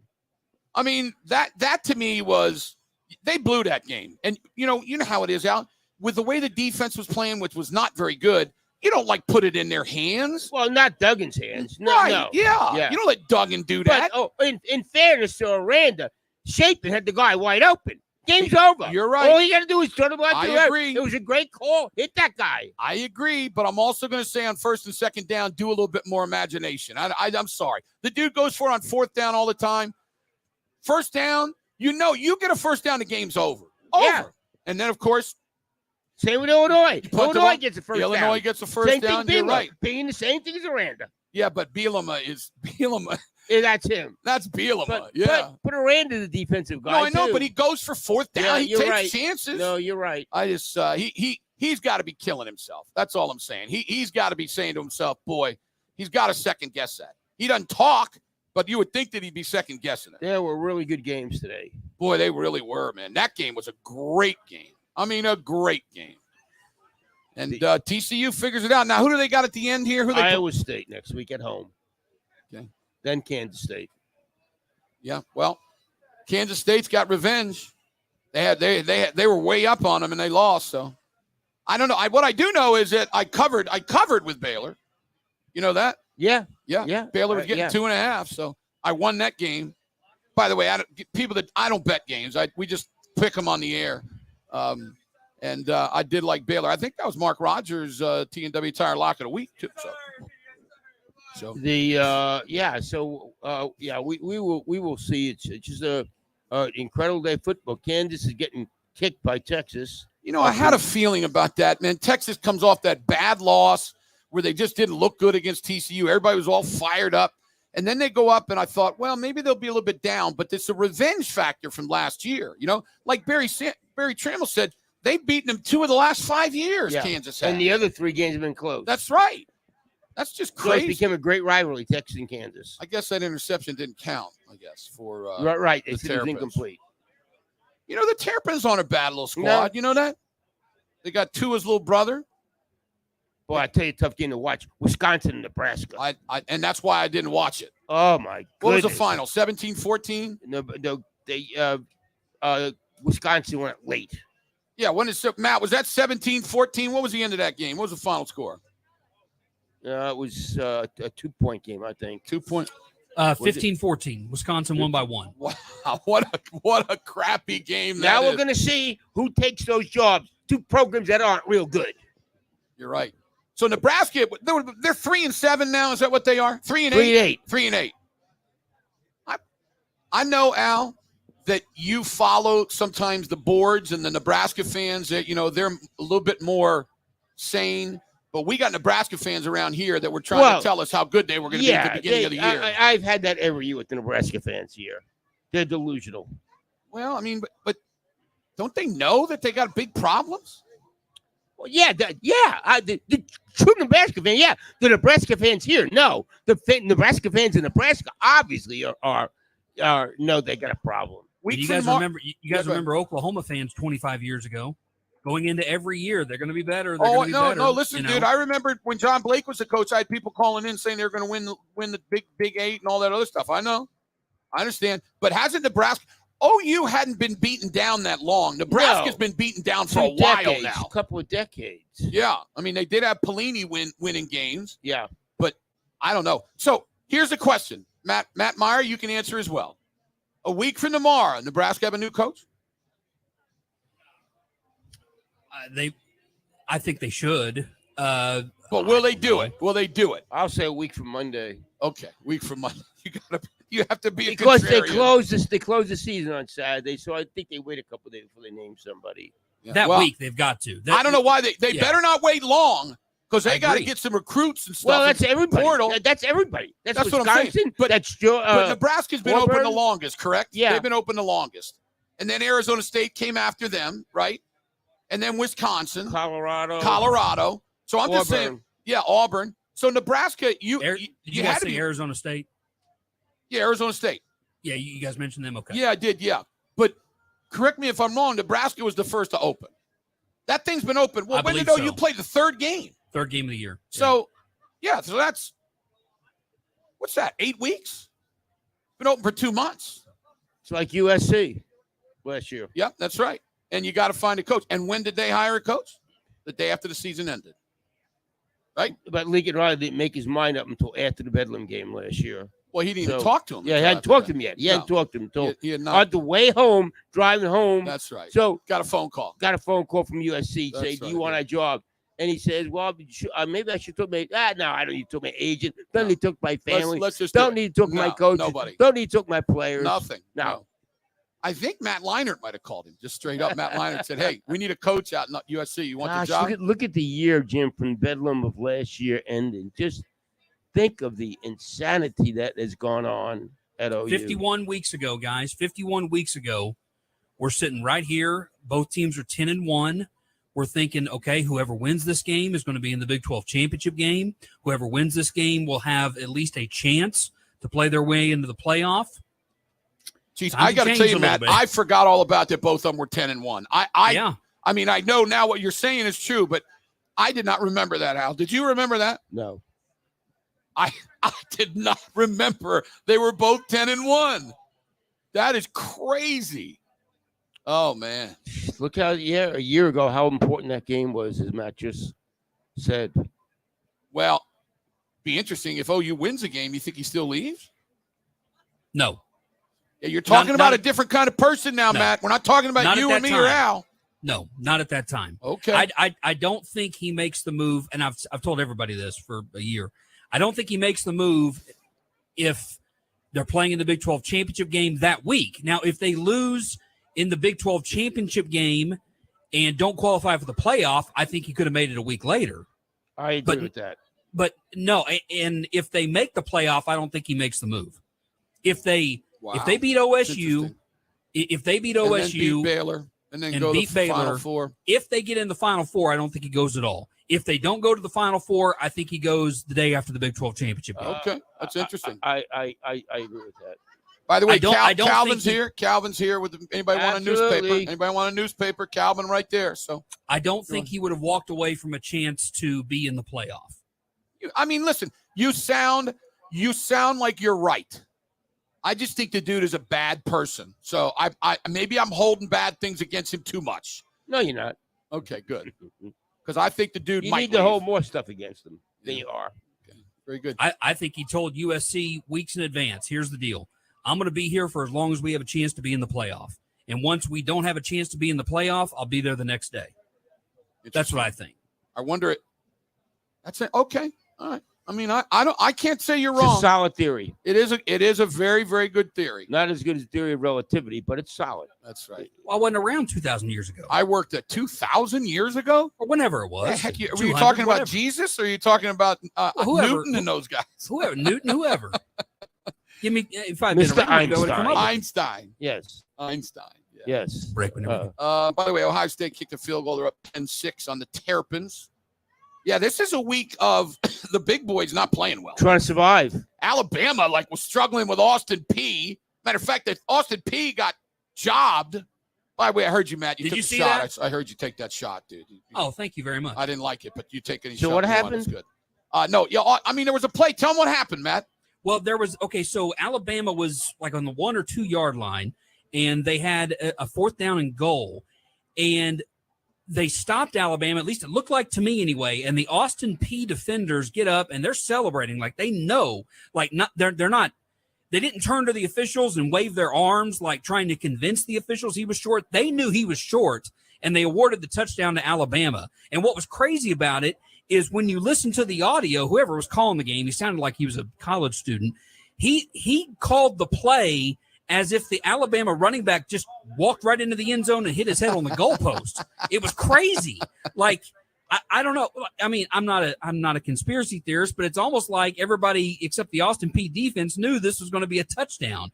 And I thought he was short because they were getting up celebrating like they had made a goal line stand. Interesting. Well, they figured out a way to win. Georgia on their way right here in this another shutout. Their defense is absurd. But you know what? Let me tell you something. If Bennett struggles, they're beatable against a really good team, I think. But who's that team? You just said you don't like Ohio State and Michigan very much. But if he struggles against one of them, like he did against Missouri, they could get beat. I don't think they're. I will tell you this: Georgia will have a chance to shut out Michigan. I agree with that. I'm just. I totally. I don't think they can shut out Ohio State. No, because they got so many weapons. Michigan has zero chance to beat them. Maybe Ohio State can make it interesting. They got a great running back. Their running back is a superstar at Michigan, but you're not going to line up and run on Georgia, right? They can hold Iowa State under 20. Who's that? Georgia. Oh, my gosh. Iowa State? I mean, not Iowa State. Ohio State. Oh, yeah, no doubt. No, I mean, I don't know if there's a team in the country that can score over 20 against It's amazing, guys. What they have 5 first-round picks, all defenders last year. And then they lost their best player last week. Yes. He got hurt. He's out. I mean, it's just unbelievable. They appear to be every bit as good as last year. If you look at their numbers, what is it? How they played 10 games and they give up 9 touchdowns? I think that's ridiculous. What it is. And I think 2 of the 9 touchdowns were against the second teamers. Yeah, they would shut Michigan out. I agree. I'll tell you what, Duggan would have a hard time too. Now, Duggan, they got some weapons though when they're healthy. I wonder if those dudes are going to play. Because if they don't play, I'll tell you what, Kansas State's going to have a good chance to beat them. Well, you have a couple of weeks to get ready for them. Well, you're right, Iowa State. That'll be interesting, Duggan against Iowa State's defense. Iowa State's defense is pretty good. This is Countdown to Kickoff, Bud Light Game Time, live from Historic Campus Corner in Norman, in the RV General Store Sports Animal Mobile Studios. We're all driven by Eskridge Lexus. And, boy, we got a big show today.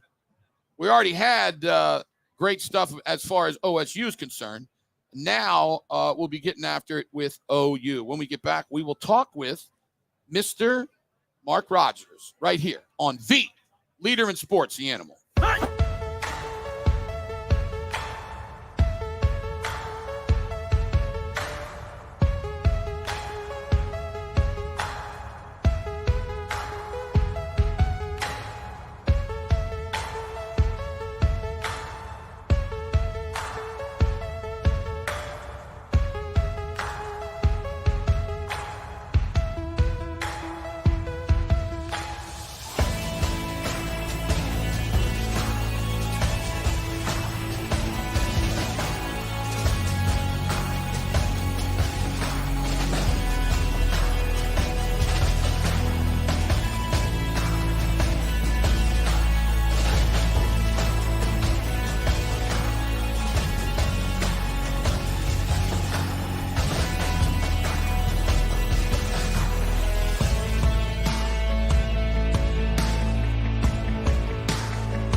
South Carolina. They play. Oh, that's right. They play our guy. Beamer. I'll let you know when I've got Mark. You're on. And we're back. Myself, Al Eschbach, Jim Traber, here on Historic Campus Corner in Norman. Bedlam tonight, OU OSU, 6:30 nationally televised game tonight. And Jim, we talked early in the week. It shows you the respect the networks have for Bedlam football. Yeah, and we got 2 more left after tonight. This has become a great rivalry, not here just in the state, but nationally. I mean, you think about some of these games. I mean, there have been some great Bedlam. Mark's games. ready. Let's bring in Mark Rogers, Al. Go ahead. How you doing, Mark? Doing fine, Al. How are you? Great. Some great games going on today, huh? Yeah, no, a couple of great games. Illinois, Michigan, and Baylor TCU was a great ending. Hey, Mark, do you agree with me? Team out there was you and I both had Baylor plus the points, so we won. But do you agree with me? Do you agree with me that Aranda was a joke at the end of that game? Why is he they're an underdog, and you know they're going to call timeouts. They get a first down, they win the game. Why is he running the ball right smack dab up the middle 2 times in a row? Well, I don't think he trusts his quarterback very much, to be honest with you. Shapen can be kind of erratic with the football, but if you're right. I mean, at least on a second down play or a third down play, you get a first down, and you're in pretty good shape to win the game. So yeah, I know. Well, Shape had a guy wide open on 3rd down. Yeah, on that open. That 3rd down, he had a guy open, and he didn't even throw it to him. He decided to run. Right. No, I agree with that. TC Al is telling us that Michigan and Ohio State aren't that good. You agree? No, I disagree. I think they're both pretty good. I think it's just, Illinois got a good defense. Yeah. Well, Ohio State's losing right now, by the way. It's tough to stay undefeated this late in the year. I think they're good. I don't think they're like the past Ohio State team. I don't think they're in the same world with the other Ohio State teams. They're a little bit better on defense, though, right? I mean, they're better on defense than they've been in the past. I think that hiring Jim Knowles helped them quite a bit, but they got a lot of explosiveness on offense, and they haven't been healthy all year. I think if they could get healthy, that would help them quite a bit. Well, and Michigan isn't that very good at quarterback. Yeah, but again, though, I think Illinois got a really, really good defense. Is good of a defense, probably top 15 in the country, and so they made it tough on him today. And he's not a wizard throwing the football, but if you're a team like USC or I don't know, Tennessee, somebody like that, today had to be kind of heartbreaking to see those 2 favorites trail. That's what I was telling. Back to win. I was telling Al, Tennessee is going crazy today. I mean, and now they got Ohio State, who's down. They got to be going ballistic over there, thinking, man, we can get in. Right. No question about that. I mean, that those were 2 near misses that would have really helped them get the playoff. Scissor has brought us some chili from the chili kickoff. Put it right there. Hey, now you bought me the good one. You brought us the good ones, right? There's some what? Yeah, we got it. I can't do it on the air, dude. We got to wait till the commercial. Where you go? Wait till we get to a break. I just can't start downing chili. So, wow, look at all that. Wow. What, this doesn't look like chili. What is that right there? That's a little bit. Yeah. See, I hope you didn't bring some funky ones down here. I hope you brought the ones that were the best, because I only want to eat the best. They're all good. Hey, Mark, what TCU can TCU play with? Like, first of all, are you and I still got a bet? You got the field and I got Georgia. We never made that bet. I thought you wanted to, though, right? The field, it's 2 teams. You want to make the bet with me? Yeah, the field isn't very. It's 2 teams. It's in the NCAA basketball tournament. You beat number 4, then you beat number 2 or 3. Well, since we talked about it, I mean, the bet was, I think, about even money. Yeah. And I think it swung a little bit in favor of Georgia. Wow. So you don't want the field, is what you're saying. You don't want 2 teams. You don't want to see if they can beat 2 teams. How about TCU? They won't play TCU. No. I don't think I wouldn't think TCU is going to beat Georgia. But they won't play. They'll probably play. be the 3rd seed. Georgia's going to play. But if TCU beats somebody, then they could play. See what I'm saying? TCU's going to be a 2nd or 3rd seed. No, I understand. But if they beat then they can play Georgia in the championship game. Oh, okay. So they could play. Al's written them off.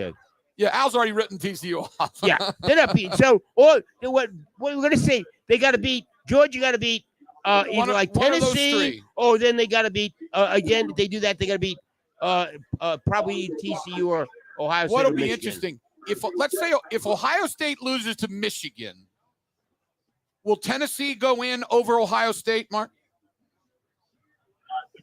Wow. Ohio State's a big name. Yeah, that'd be a tough call. Tennessee gets in. Tennessee gets in a heartbeat. I would think Tennessee's played a tougher schedule. Much tougher. It ain't close. I mean, they beat LSU. I mean, look at you. Got to agree though that Ohio State is a big name, right? They're a big name now, whether you like them or not. And you know what? A bigger name is the SEC. I'm the one that fights for the SEC all the time. So, yeah. What if Ohio State loses today? Well, then obviously they're done. Well, if they beat Michigan. Well, then then I know that's a good one. I don't know. Right? The winner of the league will still go, though, right? Winner of the Big Ten goes no matter what, Mark? Yes. Yes. That's I right. agree. What about Bedlam here today? Well, I think it'll be a really interesting game. I think we kind of are maybe have been a little bit tougher on OU this year than OSU, but they've won 2 fewer games. But I think Oklahoma State's got some flaws. I think the quarterback is not healthy, which could cause some problems for them. And so I like OU in the game. I think they'll be able to run the ball. I think that they'll play well enough defensively to be able to win. So, and you like them along with like sharps, the people that bet on games. You like them to cover too, right? Yeah, I mean, it's 7 points. I mean, that's not asking that much. 7.5. 7.5, that hook means a lot. You know that. I'm not sure what it is right now. I think it came down. I think it's probably 7. What'd you get it at, though? Did you get it at 7.5? Today. When you made your picks, was it 7.5? Yeah, when we made our picks. Yeah, 7.5. Yeah. Right. That's what it was when I have no idea what's going to happen with either one of these teams. I think you brought up a great point earlier this week about how if either one of the quarterbacks get hurt, the over's in big trouble because the over to me looks like it's golden. I would love to bet the over. But if Sanders gets hurt or something, right, then the over's in big trouble. Well, and I think that's one of the reasons why, it's hard to like Oklahoma State in this game is if Spencer Sanders wasn't healthy enough to start last week, and I think there were some other circumstances going on where he wasn't at practice. And his grandfather passed away. Yeah, correct. Yeah. So I'm just saying is that you don't want him running down the middle of the field all day, and that's the one way I think you can kind of beat OU. But, 2 aspects of these teams, OU's pass rush is just awful. They have not been able to get any pressure on quarterbacks this year, whether they bring in extra people or winning individual battles one-on-one on the offensive line. And then Oklahoma State's rushing attack is awful as well. I mean, one explosive play against a Division I team from their tailback run game this year. And I think Eric Gray has got more explosive plays than anything combined for Oklahoma State on the ground this year. And he's been, to me, Oklahoma's best player. Had a great game last week in a losing effort. But, I think he'll be able to run it today, and that'll bode well for OU. Al, is that not crazy? Think about that. OSU, with all the great running backs and all the running they've done, they have one play over 20 yards for their running backs this year. Is that mind-boggling? That's insane is what that is. Yeah, I mean, how can that be? That is insane, especially against some bad teams, non-conference games. Yeah, wow. It's mind-boggling. That is. It really is. I don't know. One against one in the Pine Bluff game, so there'd be 2 total. Oh, but I'm saying 1 against Division I opponents. Division I opponents. Let me ask you, a good article on Eric Gray in the paper this week, but I think he regrets leaving Tennessee. How good's their running back there? I think they're okay. I mean, I think they're just kind of average. Yeah. He'd be on a team that has a chance to win a national championship, or it's at least in the discussion. So, but I think that he's been showcased this year to the point where he's helped his draft status.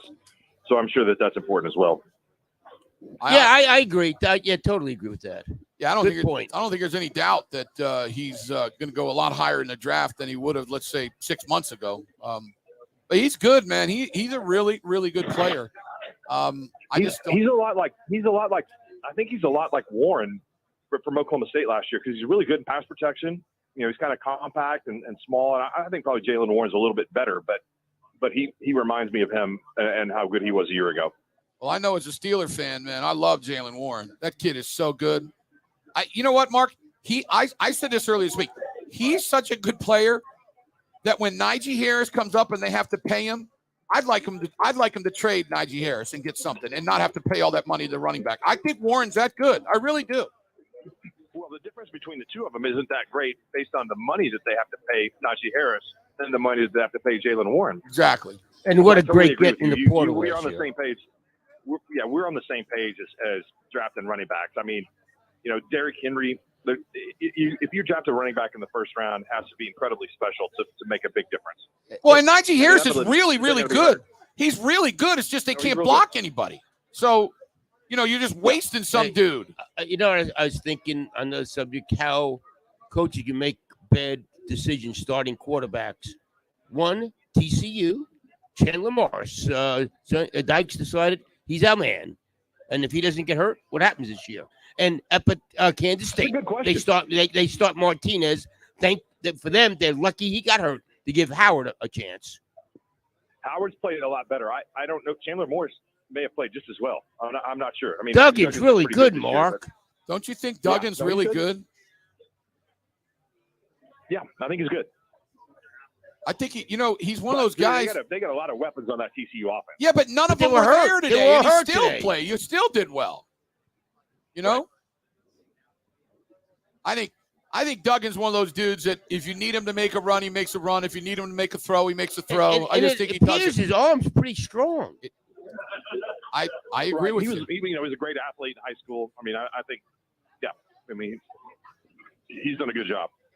So what does OSU have to do if they can win this game? What do they got to do, Mark? I think they have to get turnovers. I think, their one road win this year at Baylor, they got a kick return for a touchdown, and they had 2 interceptions in that game. I think that's what they have to do today to win.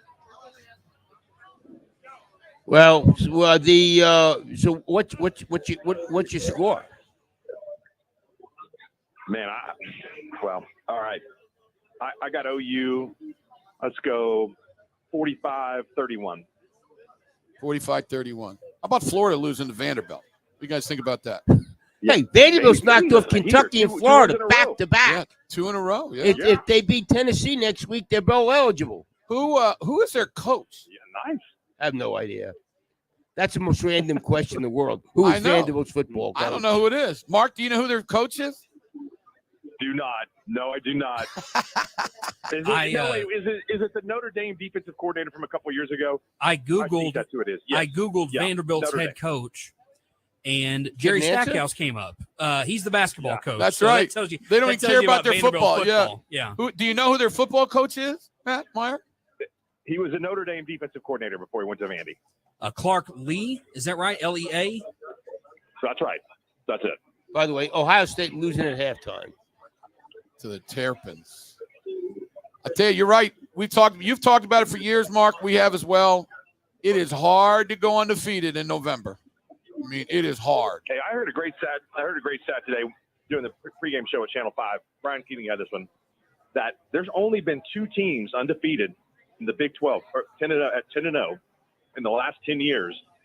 That was Kansas State, I think, in 2012, and then Oklahoma State in 2017, and Baylor beat them both. So that scenario set up today, and TCU kind of snuck out that win. Yeah, and if Aranda wouldn't have sissified, they might have done it. Or if Chapin hits a wide open guy, it was a great call. He didn't sissify then. But I understand. I'm just saying 3rd and 10. That's what it was. Yeah, and a guy that's wide open. You know what? If it would have been 3rd and 5, he'd have gotten the first down. That's all I'm saying. 3rd and 5 would have thrown an incomplete pass. No. 3rd and 5, he ran the ball. That's what I'm saying. All right, Mark. Were you watching the game, Mark? Baylor just good enough to lose. You know what I'm saying? A huge disappointing season for them. 6 and 5, Mark. Yeah. Well, I mean, they're kind of like OU. I mean, they found ways to lose some games. I mean, it beat OU in a game that I think neither team was. Who would have thought before the year that TCU was going to play Kansas State for the Big 12 championship? Nobody. That's a great question. I think Kansas State will have a really good chance to beat them. We I think they're agree. playing pretty good right Yeah. now. We agree. Yeah. I totally. Kansas State scored 41 points in the first half today. So even though West No, Virginia's that was nuts. not any good, but They're bad. That was a horrible loss by OU last week. If they play at that level, then OSU will win by 2 touchdowns. But Yeah. I think they'll be better at home. you know what? If Baylor loses next week to Texas, he'll go 6-6. Is that incredible? I mean, I think last year is. I mean, I don't think Baylor is going to every year be 10-2. You know what I mean? I don't think that's realistic. Yeah, for I them. totally. think Who they is have it? a One good year every that's once in a while. was it Joe Clark? No, it was Cowherd that put them in the second plateau in back of the big boys. yeah, I don't agree with that. Well, and who was it? Desmond Howard, who always picks crazy things. He had them going to the Final Four. So I don't Chris know. Felica had TCU winning the Big 12. I know he did. I mean, The Bear. That was a really, really good pick. And they laughed at him. They laughed at him. Yeah, I would have laughed at that too. No, I mean I didn't think that was possible at the beginning. he of the looks year. really, really good now. All right, Mark. Well, I appreciate it. Thanks for coming on. Where are you watching the game today? You guys. Where are you watching the game today? Hung up. You hung up. You had to get out of there really quick. Real quick. He doesn't want people to know where Obviously, he's watching he had the to game. fight for his seat, whatever it was. All right. It is football feedback, Bud Light Game Time from historic Campus Corner in Norman, the RV General Store Sports Animal Mobile Studios. And it's all driven by Eskridge Lexus. Right now, they got the all-new Lexus NX with an available 14-inch touchscreen and the most advanced standard active safety system in a Lexus. So you can focus on what matters most, experiencing amazing at Eskridge Lexus of Oklahoma City. I got so much paperwork. I don't know what's going on. I can't stand this. Who's coming up next? Ryan Aber. Ryan Aber, ladies and gentlemen, from the Oklahoma. And I'm going to throw this paperwork away. Stay with us on A Leader in Sports, The Animal.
What's up, Al Eschbach, Jim Traber here on Historic Campus Corner in Norman, Oklahoma. Oklahoma State Bedlam tonight at 6:30, nationally televised game.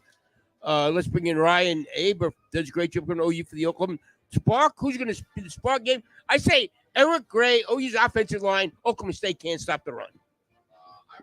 Yeah, I mean, you look at what Oklahoma State's rush defense has been, what Eric Gray's done over the course of the season, but especially over the last 4 weeks, the way that offensive line is played. Eric Gray is what makes this offense go. It's pretty clear. We've talked all year that, especially you and I, Al, that Marvin Mims, we've called him their best offensive weapon all year. Well, it's pretty clear that's not the case. Eric Gray is their best offensive weapon, and I think certainly in the game today that he's got to have a big game for them to have a chance to be successful. Ryan, I said I think he needs to run for 150 or more. I really do. Unless OSU just says we're going to sell out to stop him, and then you would think that Gabriel will have some people that are open. Yeah, that's the thing. If they're able to pass enough to keep OSU's defense honest, and he's going to have plenty of room to work, probably regardless. But he does need a really big game today. I think you're not too far off of that 150 mark. That unless OU's vertical passing game is something that we haven't seen to this point this year, we don't expect to see today. I certainly think Eric Gray's got to have a big. Well, what's going to be interesting is obviously Spencer Sanders' health. I mean, that's doesn't start a week ago, comes in, and he's a tremendous player. I mean, you see him out there? Is he? I mean, is he work? What's going on? Are you at the stadium, Ryan? You see anything at all? Yeah, I'm actually not inside yet. Okay. So I haven't seen whether he's out there. I would be stunned if Spencer Sanders doesn't at least start this game. Now, certainly things could happen. He could aggravate his injury, and you could see something else. But I think Spencer Sanders is OSU's best chance to win this game, given not only what we've seen from Oklahoma State's offense this year with Sanders and without, but also, what we've seen from OU's defense and their inability to stop a quarterback who can run the way that Spencer Sanders can. Yeah, well, I mean, Spencer Sanders is their running game. I don't know if you've been listening at all, but OSU in Division I games, so we're keeping Pine Bluff out of it, they have one run over 20 yards all season long. That's beyond belief, Ryan. Yeah, it really is stunning.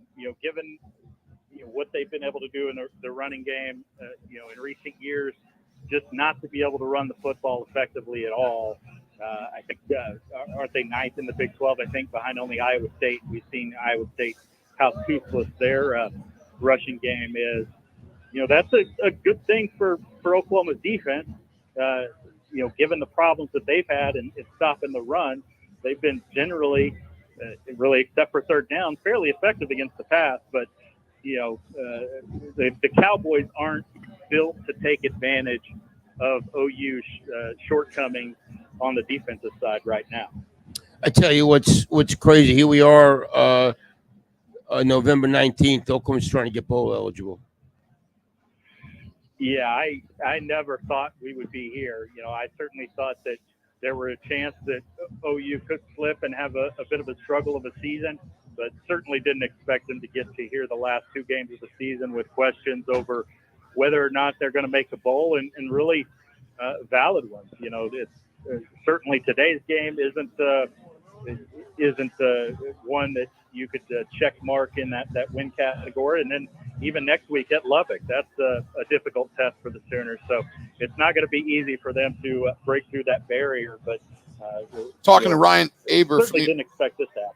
Talking to Ryan Aber from the Oklahoma guys. Listen, we just got some news here. Listen to this, and this is something that I hadn't thought about before with this NIL stuff, but this is fascinating. Listen to this. The Sooners. This guy has been told, this is a Pro Football Network, that the Sooners have offered offensive tackle Anton Harrison a huge NIL package to bypass the draft and return to Norman for another season. Now, this is something that I never thought about. I mean, just when you hear that, Al, what are your thoughts? Well, about a month ago, Dean Blevins said he heard people in Stillwater doing that with Spencer Sanders to try to keep him there another year. Okay, well, I've never heard that. I guess I've been out. I mean, Ryan, have you heard anything about that?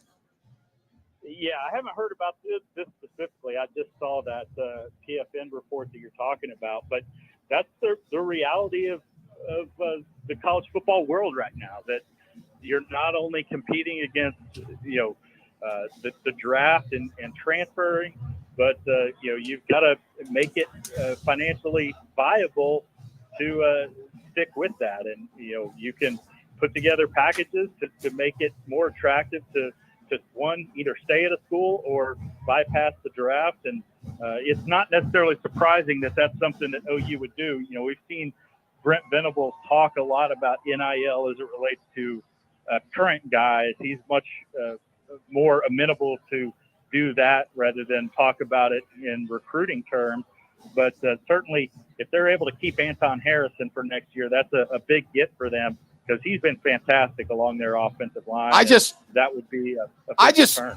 I just can't believe. I mean, he's listed on every draft as a first-round pick. How in the world can they give him anything to convince him to stay? I just don't.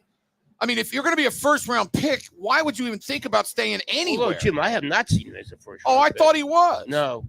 Well, I could have swore I looked at the draft the other day. I thought he was down at the bottom of the first round. Kuiper has him as the 8th offensive tackle in the class. Okay. Well, if you're going to do it with a second, third, fourth-round pick, I can see it. If the guy's a first-round pick, you can't. It doesn't make a lot of sense. So, yeah, unless you have somebody who's just going to bankroll basically what his rookie contract would be, or first year of a contract would be, and give him an extra year of that, it'd be hard to see. But there's some programs where you could make that happen, and it wouldn't necessarily surprise me if they ever did something like that. But that'll be interesting to watch what happens there. By the way, Pro Football Network has him as a second-round grade. So there you go. You can take that for what it's worth. So a big recruiting weekend for OU. You got David Hickson, who they're trying to flip. Many people think it could go down to OU Oregon. We'll see what happens there. The kids from Denton Guy are all in this weekend. So it's a really big recruiting weekend for Oklahoma. Ryan.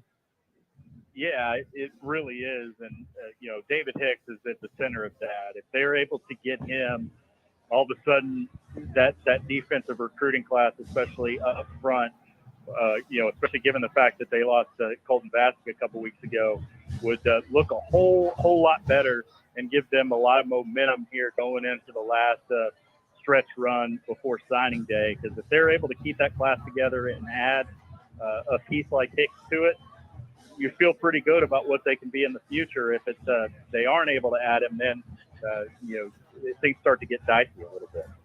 What the Bowen kid? I mean, he's just a superstar, committed to Notre Dame.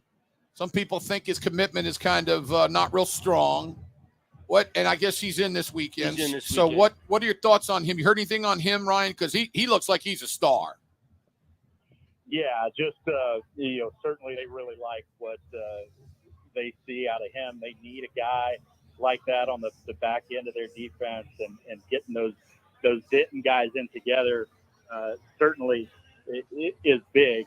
But I haven't heard much about the percentage chance of him flipping or not. But if they're able to find a way to get Hicks and Bowen, that defensive class all of a sudden looks pretty incredible, especially given the kind of season that they've had.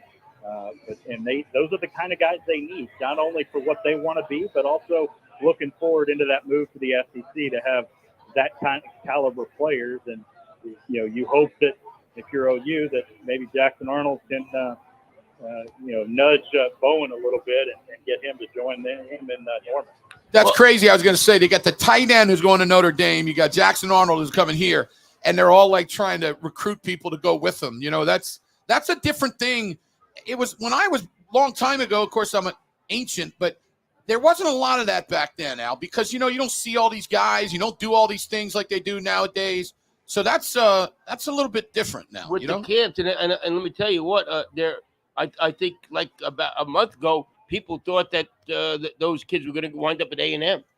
Oh, really? Yeah, they're how about them struggling at UMass Yeah, it's today? good thing they beat UMass. They might not have gotten anybody. That was incredible to see that UMass hung around with A&M like that. It just What was shows the how spread on far- that game? 30-something. Biggest one of the day. 36, something like that. 120 Yeah, to it 3.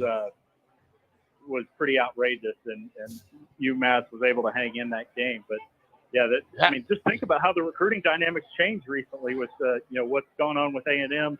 They looked like they were putting together a class for the ages, and then all of a sudden here we are talking about Hicks and other guys that are going to wind up going elsewhere. You know what's going to be really interesting is to see the portal. Who leaves that program at A&M? Oh, I know. Yeah, all those big-time recruits, they can't be very happy. By the way, Blaine has texted us and said that Andrew Rain will not play today. Have you heard that, Ryan?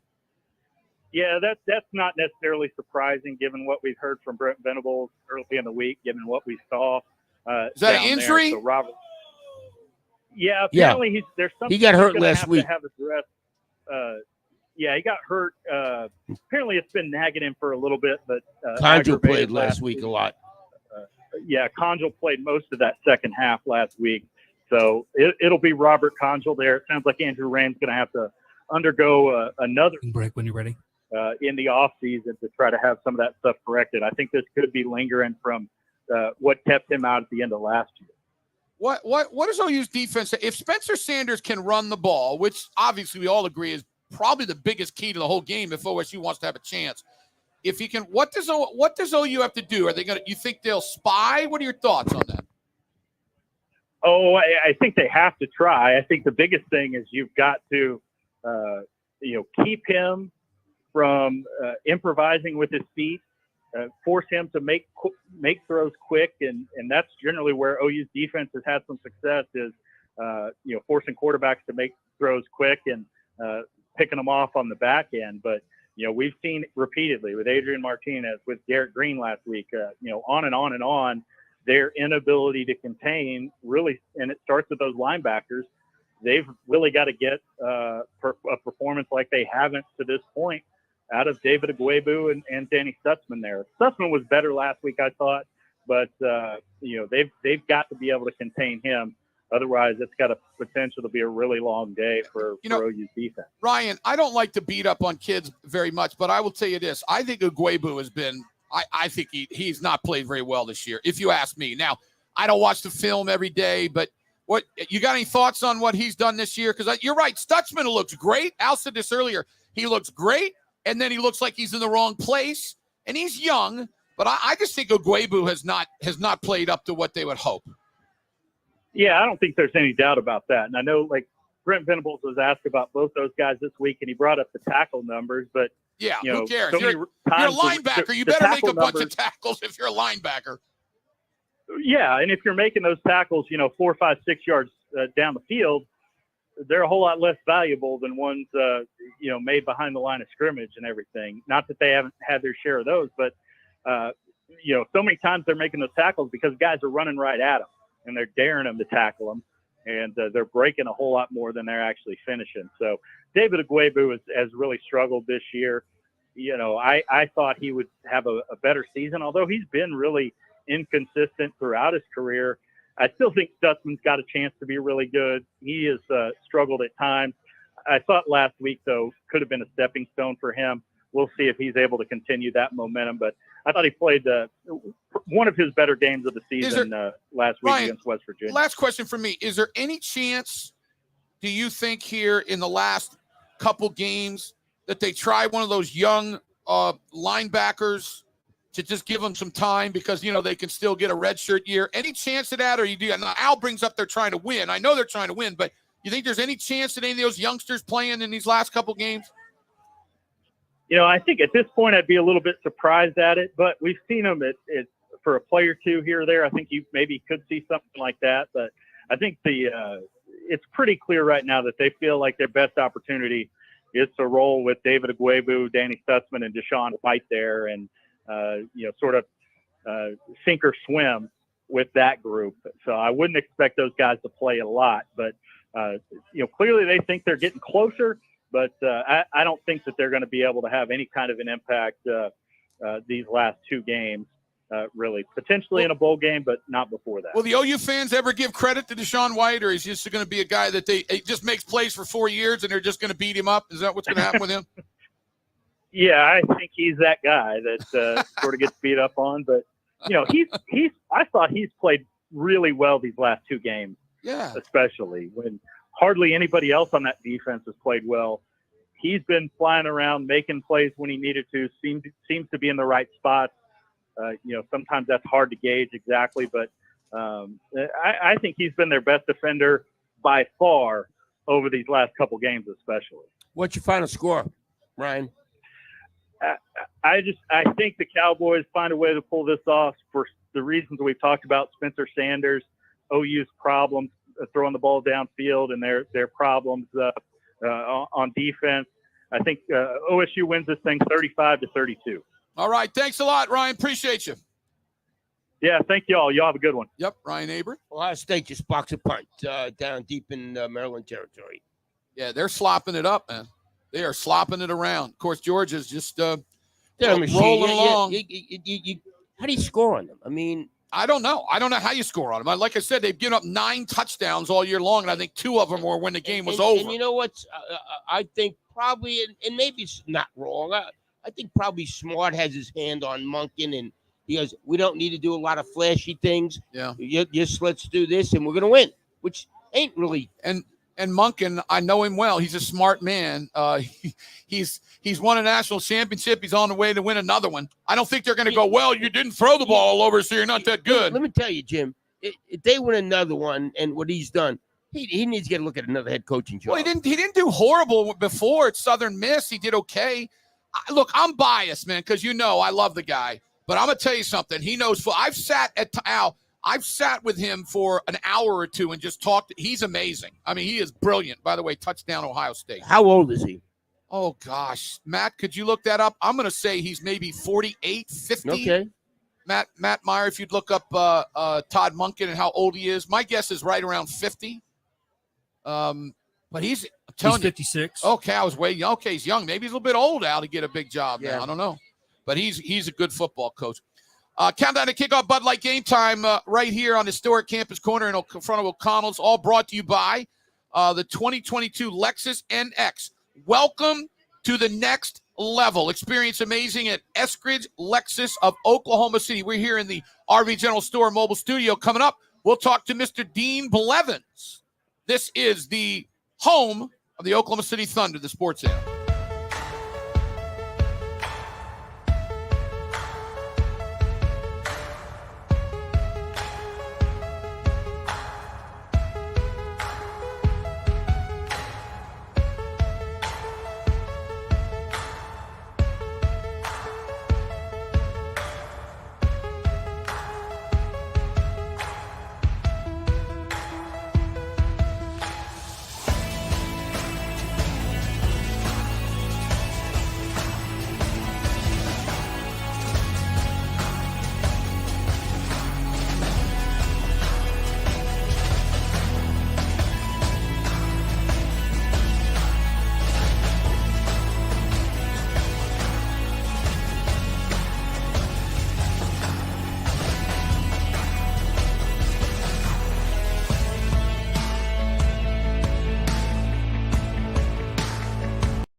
Traber here.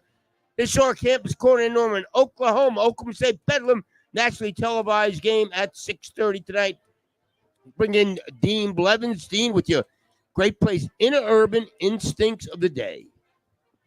Well, from the interurban standpoint, come on. I mean, Rosser loved Bedlam. Rusty has loved Bedlam, and we all have loved Bedlam, and they treat you like they love you. Any location around the state, they are everywhere. I never mentioned the fact that I'm stunned at the prices being so competitive and basic, and frankly, pretty reasonable for food of that type. But for great service, Dean, we ate at the cost, Interurban in Ardmore. We ate it a couple weeks ago. Yeah. Julie and I ate at the Interurban down there in Ardmore. Great food.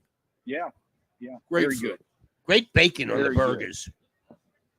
Bacon. Bacon is good Yeah, on anything. their bacon's really good. Put bacon on anything. Yeah. It's unbelievable. What are your instincts about this big Bedlam game, Dean? Jim, I mean, I've got OSU and the 7.5 points. I think that the line seems wrong. And I told you guys unequivocally and tweeted that I believe Spencer Sanders now will have been shot up, and he feels, and it happens everywhere, folks. But I think he's going to be fine. And I think he will need to, if anything, dial it back. But I think he's the difference maker in this game today. You watch, I don't know how much you guys got to see the TCU game, but I'll tell you what, Duggan made some plays, and even Baylor's quarterback made a few. And you kind of look at them and you compare and you say, could a Dylan Gabriel have made that play? Can he do that? And the answer is yes, he can do a lot of those things. He has to be more accurate, but there's some things in terms of quickness and strength and elusiveness that he's unable to do. And certainly on the other side, you got a guy who can do all of that.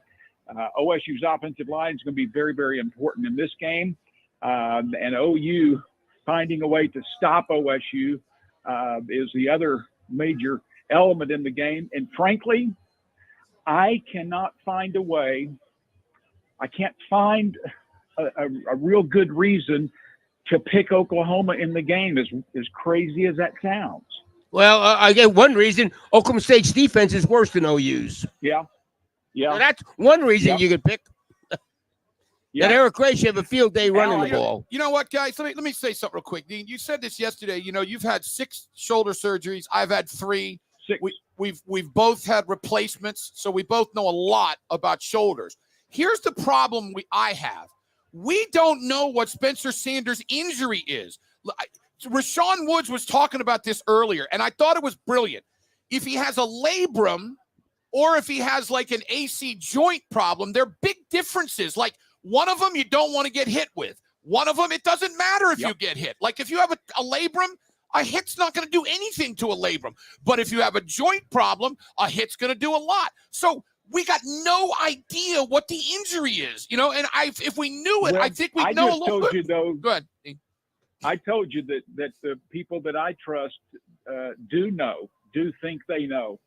And so. And it's an AC joint sprain? Is that what you're saying? He will be fine. Well, they had gotten information and didn't want to go into much detail. They were, and we talked specifically about that very conversation you're having there, Jim, because there is that difference. So we'll see. I believe he'll be close to 100%. Now, if OU goes out and rolls him, he might be shoulders hurting, sit me down, but I don't think so. Hey, Dean, I told Al if I'm OU, and legally, I'm trying to hit him early in this game. Now, again, not a cheap shot, nothing, but I'm saying I am trying to hit him as hard as you can and see how he gets up, see what he feels. On the field, Al, you can hear whether they're grunting or moving, that stuff. Let's not forget, when they played Kansas at the TCU, I'm sure he got shut up before that game. Yep. And you know what? They didn't get inside the Kansas 30-yard line. No, I mean, you're right, Al. Yeah. Hey, Jim. Yes, sir. Jim, your comment is exactly spot on, because I had mentioned earlier in the week that I'd talked to 2 different All-American caliber players from here. that we're talking about how do you stop Spencer Sanders, and the number one thing that was told to me is you can get in his head. If he gets rolling, you're in a tough spot. But you have to hit him early, hard, and often. And that's one way. That's what they said. They got to hit him for them. Got to hit him out. You got to hit him. And we're not talking anything dirty. No. It's part of football. You hit the guy. I mean, that's what you do. Yeah. Al? Well, it's amazing, Dean. Sanders and Gabriel are about the same passes. I think Gabriel's just a little bit better than Sanders this year throwing the ball. I read them off this week. They're amazing. I think Gabriel has 16 touchdowns and 4 interceptions, and Spencer Sanders has 16 touchdowns and 5 interceptions. Their yardage is within like 50 yards of each other. So it's amazing. And then, as I said, Al, the OU fans want to kick Gabriel out of the country. And he's having a tremendous year. And the OSU fans love Spencer Sanders. Shows you a little difference between the two programs, huh, Dean? Yeah. Well, no, you're right. And Al, you're right. Those quarterbacks, passing-wise, are very, very similar. Athletically, and then the run game, it's different. Right. But you're right on that part of it. So I forgot where I was going. So go ahead. Well, Gabriel can't run like Sanders, but he's not horrible running the ball. No. He's effective. He has great speed. He knows where to go. He gets down, even though the one dude from TCU obliterated him illegally. Jim, I know what I was going to say. Go ahead. This is a big game. I mean, they're all big for Dylan Gabriel. They're all big for everyone. But this is a big game for him. Even from just he'll be so much more appreciated and respected with going 1-0 in Bedlam versus playing at the level he's playing right now and losing, fair or not. And I can tell you, most of the time it's unfair because you just put too much responsibility on the guy. Well, but I can see Al, if he plays really well and Oklahoma wins this game, the fans will look at him differently. I agree. We need him back. Yeah.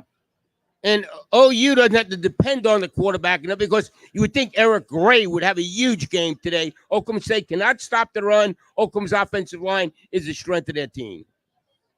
Well, Al, the only problem with that is, and I expect that to happen, but, I mean, if I'm OSU, I just say our game plan is to make the quarterback beat us. Yeah. Let's put whatever numbers we need to put up here. Let's run whatever schemes, any blitz packages, et cetera. Let's take care of let's minimize the gray factor, and let's put everything on the quarterback and see if he can win the game. And you know what? I thought Rashaun Woods made a great point. He said the difference this year, Knowles isn't there. Oklahoma State hasn't done that this year.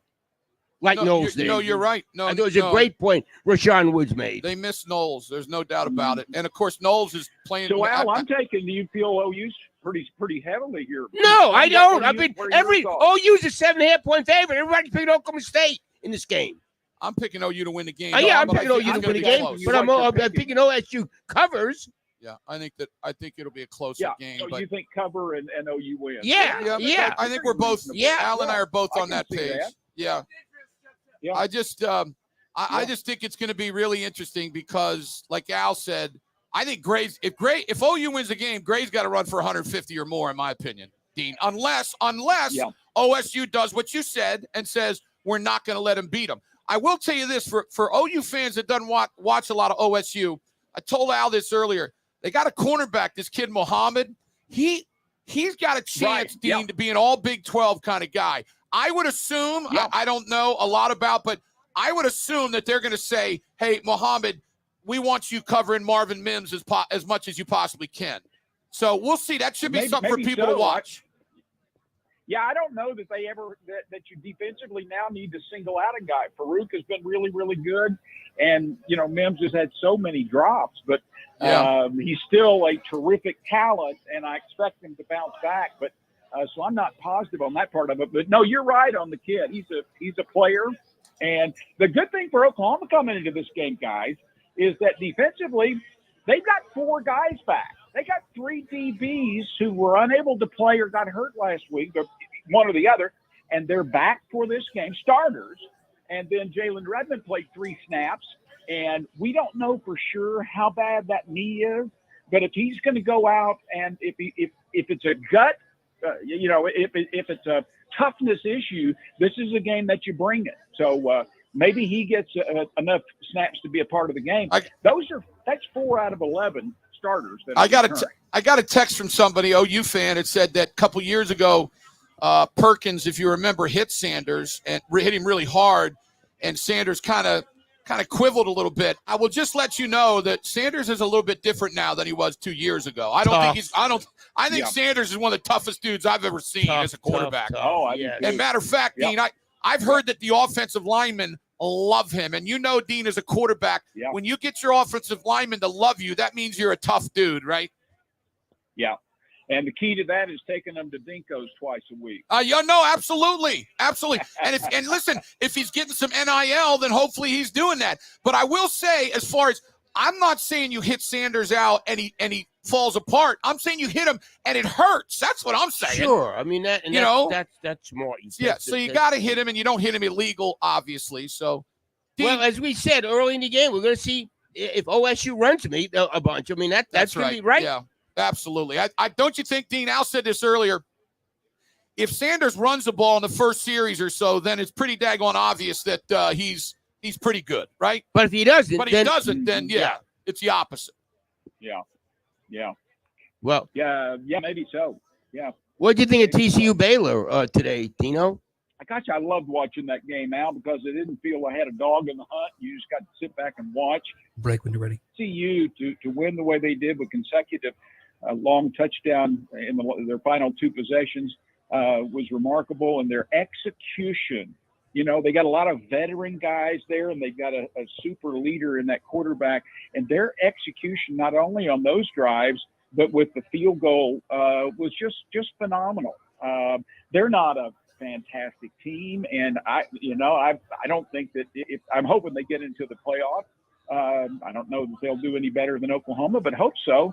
But in terms of watching that team and how fun it was without their starting running back, and they lost their 2 top receivers. They had none of those 3. I know. And they still found a way to win. Duggan's a good player, Dean. I mean, a good player. Oh, he's a good player.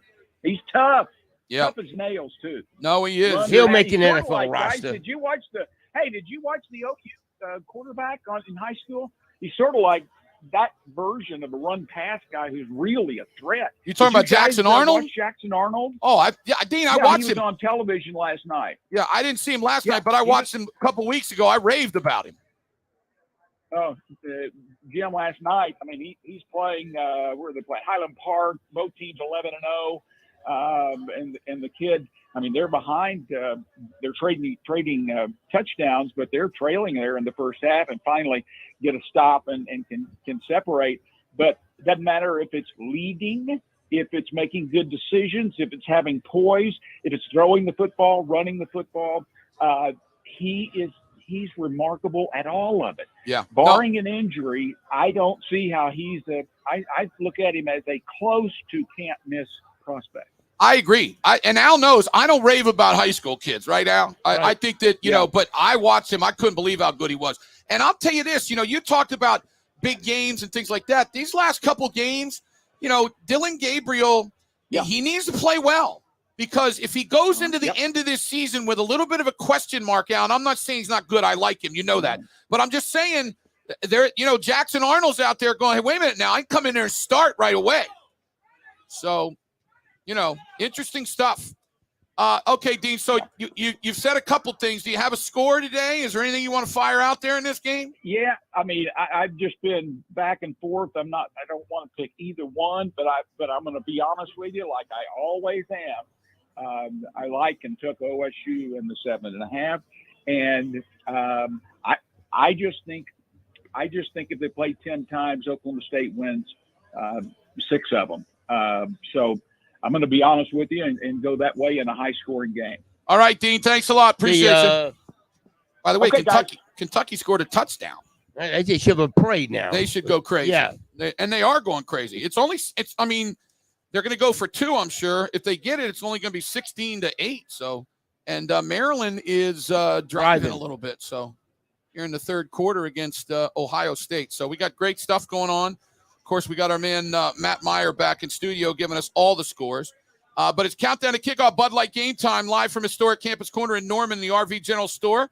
Mobile studios driven by Eskridge, Lexus of Oklahoma City. We got all the Eskridge going on over here, and it is a great day. Coming up, Mr. Barry Trammell is with us. He'll be here. Stay with us on the Leader in Sports, The Animal.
And we're back. What's up, Al Eschbach, Jim Traber, joined by Barry Trammell. Oklahoma State, Bedlam at 6:30, nationally televised game. First, got to ask you about the games today. Had some fun games. Did you like the TCU game? Oh, what a ball game. Hey, guys, you know what I thought of the last 90 seconds when TCU's out there? What? My appreciation for Sonny Dykes went through the roof. That looked like NFL precision. They had the clock down to a T. They knew exactly what they were doing. Yeah, they run the ball with 22 seconds. He gets tackled with 17 or 16 seconds. They run off. The field goal unit runs on. No one was ever in a big rush. Did you hear the interview after it? I did not. Said, what did he say? The guy asked him, the sideline guy asked me, said, boy, it really looked hectic. He goes, it's not as hectic as you think. We practice that every week. We knew what was going on. I mean, I was looking at him like, dude, it looked hectic. I'm just letting you know. But I'd say the big key to that was them having 3 timeouts when Baylor had the ball. Sure. That's why I say all the time, if you waste a timeout or two earlier on in the half, you're in trouble. You're in big trouble. Yeah, That's why you try to save those times. No, you're guys, right. There's times, as silly as it sounds, I would rather take a delay a game and you know what? Just burn a timeout in the middle of the third And let me quarter. tell you this too, Matt. The biggest play I told Al, the biggest play of that whole area was when he was running to the sideline and the dude was chasing him Yeah, down and he got out of bounds. Yeah. If that dude would have tackled him in bounds, that would have messed the whole thing up. But that was Duggan is really good. He's a good player. You don't go 10-0. 11-0. 11. That's right. You don't go 11-0 with a bad quarterback unless you got Georgia's defense or something. And also all the close games they won. That's a tribute to Max Duggan. It is. Well, and Sonny Dykes. And Sonny Dykes. Yeah. I mean, Duggan didn't do anything last week, and they dominated Texas. I hope the Frogs go all the way. Al and I were arguing about. I ripped Aranda for running it up the middle twice in a row like that. But Al said, rightfully so, on third down, Chapin had a dude wide open for a first down, and he decided to run the ball. The game's over if he throws that ball. You know. But anyway, it's a good game. Boy, I enjoyed the heck out of it. It was a really, really good game. And then you had the other game up there that wasn't as good a game, but Illinois almost beat Michigan. Yeah. Ugly. And then this Ohio State, Maryland. Yeah. It's hard to be undefeated. I assume the committee will move Michigan and Ohio State up to 1-2 this week. That's my assumption. You're like me with those two teams. Yeah, Al doesn't think either one of them's real good, or at least he doesn't think Ohio State's as good as they normally are. Is what he basically is saying. Yeah, hey, that could be. I don't know, but I'm pleased and proud for the Frogs. Well, now it's simplified. Not really. If TCU wins out, they're in. If Georgia wins out, it's Georgia, Ohio State, Michigan winner, Tennessee, and TCU. Yeah, although USC winning out could jump Tennessee. That could happen. A 12-1 USC could jump an 11-1 Tennessee. Plus 12-1 USC could jump 11-1 Tennessee. Plus, look at what their last 3 wins would be. Right. Over ranked teams. UCLA, Notre Dame, and then Utah or Oregon. Let me tell you something. I think UCLA is going to beat them tonight. I hope they do too. But I'm going to tell you, Notre Dame is playing some football. Yeah, right they now. are. Notre Dame, they had a bad start, and everybody was laughing and blah, blah, blah. They are rolling right now. Clemson's not as good as they've been, but they're a good team. And Notre Dame dominated them. They're good. That's true. Notre Dame's and the other good. team that's still a chance is LSU. If they could somehow upset Georgia. I don't think they will, but just in case they did. So that's really what it's getting down to. Yeah. Well, I'll tell you, we talk about it all the time. In November, dude, it's hard to stay undefeated, isn't it, Tram? It's hard. It's very difficult. You know what's interesting? When the Sooners have had those good teams, they never undefeated. They were never, but they hardly ever stumbled in November. No, they were great in November. They lose a game in September or Iowa October. State or K-State or somebody in October, Texas. Now, last year they went 9-0, right? 9-0 and then lost 2 of the last 3. But hey, listen, let me tell you something. Over the last 15 years or so, OU has been one of the best teams you'll ever see when their back has been against the wall. Yeah. Am I right on that? That's true. Al? No, that's true. Yeah, no, they've been unbelievable. It's been unbelievable. Because every time we go, well, they got to win every game, and they do. Not last year, but before that. Yeah. So it was. So, what's your thoughts about this game, Barry? Which game are we talking? Bedlam? OU, Bedlam. Bedlam. Oh, I think a lot of it depends on the health of Sanders matters. I think the mindset of the Sooners, have they checked out? In case nobody noticed, they lost to a really bad team last week. Did you see Kansas State scored 41 in the first half? Kansas State's just tore in. I think it's 48. Was it 48-31 final? But that was a bad loss. Did anybody check out? To me, that's key. If they haven't, Sooners have a decent chance. But if they have, it's problems. I got to tell you, one of the most important positions on the field that nobody talks about is center. And obviously, Rame has turned into a really good player. Yeah. And he's not playing. So that's going to be interesting in the middle. Was it Brent? I think it's Brent said that Conjal really played well last week. Okay. So he's a veteran guy, played before he got here, has played some since he got here. So that's good. Here's another key. Cold. OU's got a quarterback from Hawaii who went to Orlando. So he's not accustomed to this weather. I'm interested in seeing how Dylan Gabriel handles, freezing weather. That's a good point. That's a really good point. Yeah, you're right. Absolutely. And it's going to be cold tonight. There's no It'll be doubt very about cold. that. Be very cold. Let me ask you, what's OSU got to do to win today? Oh, I think Sanders has to be a big impact guy. Run around, make a lot of plays that way. Probably have to score. I'm not going to ask the Cowboys to run the ball to win because they're not going to be able to. Right. They can't run it. That's pretty clear. but they can throw it pretty good, and Sanders can run. So that's key. I heard Mark say, get some turnovers. That'll swing the game either way. If either team gives it away a couple of times, that'll swing the game.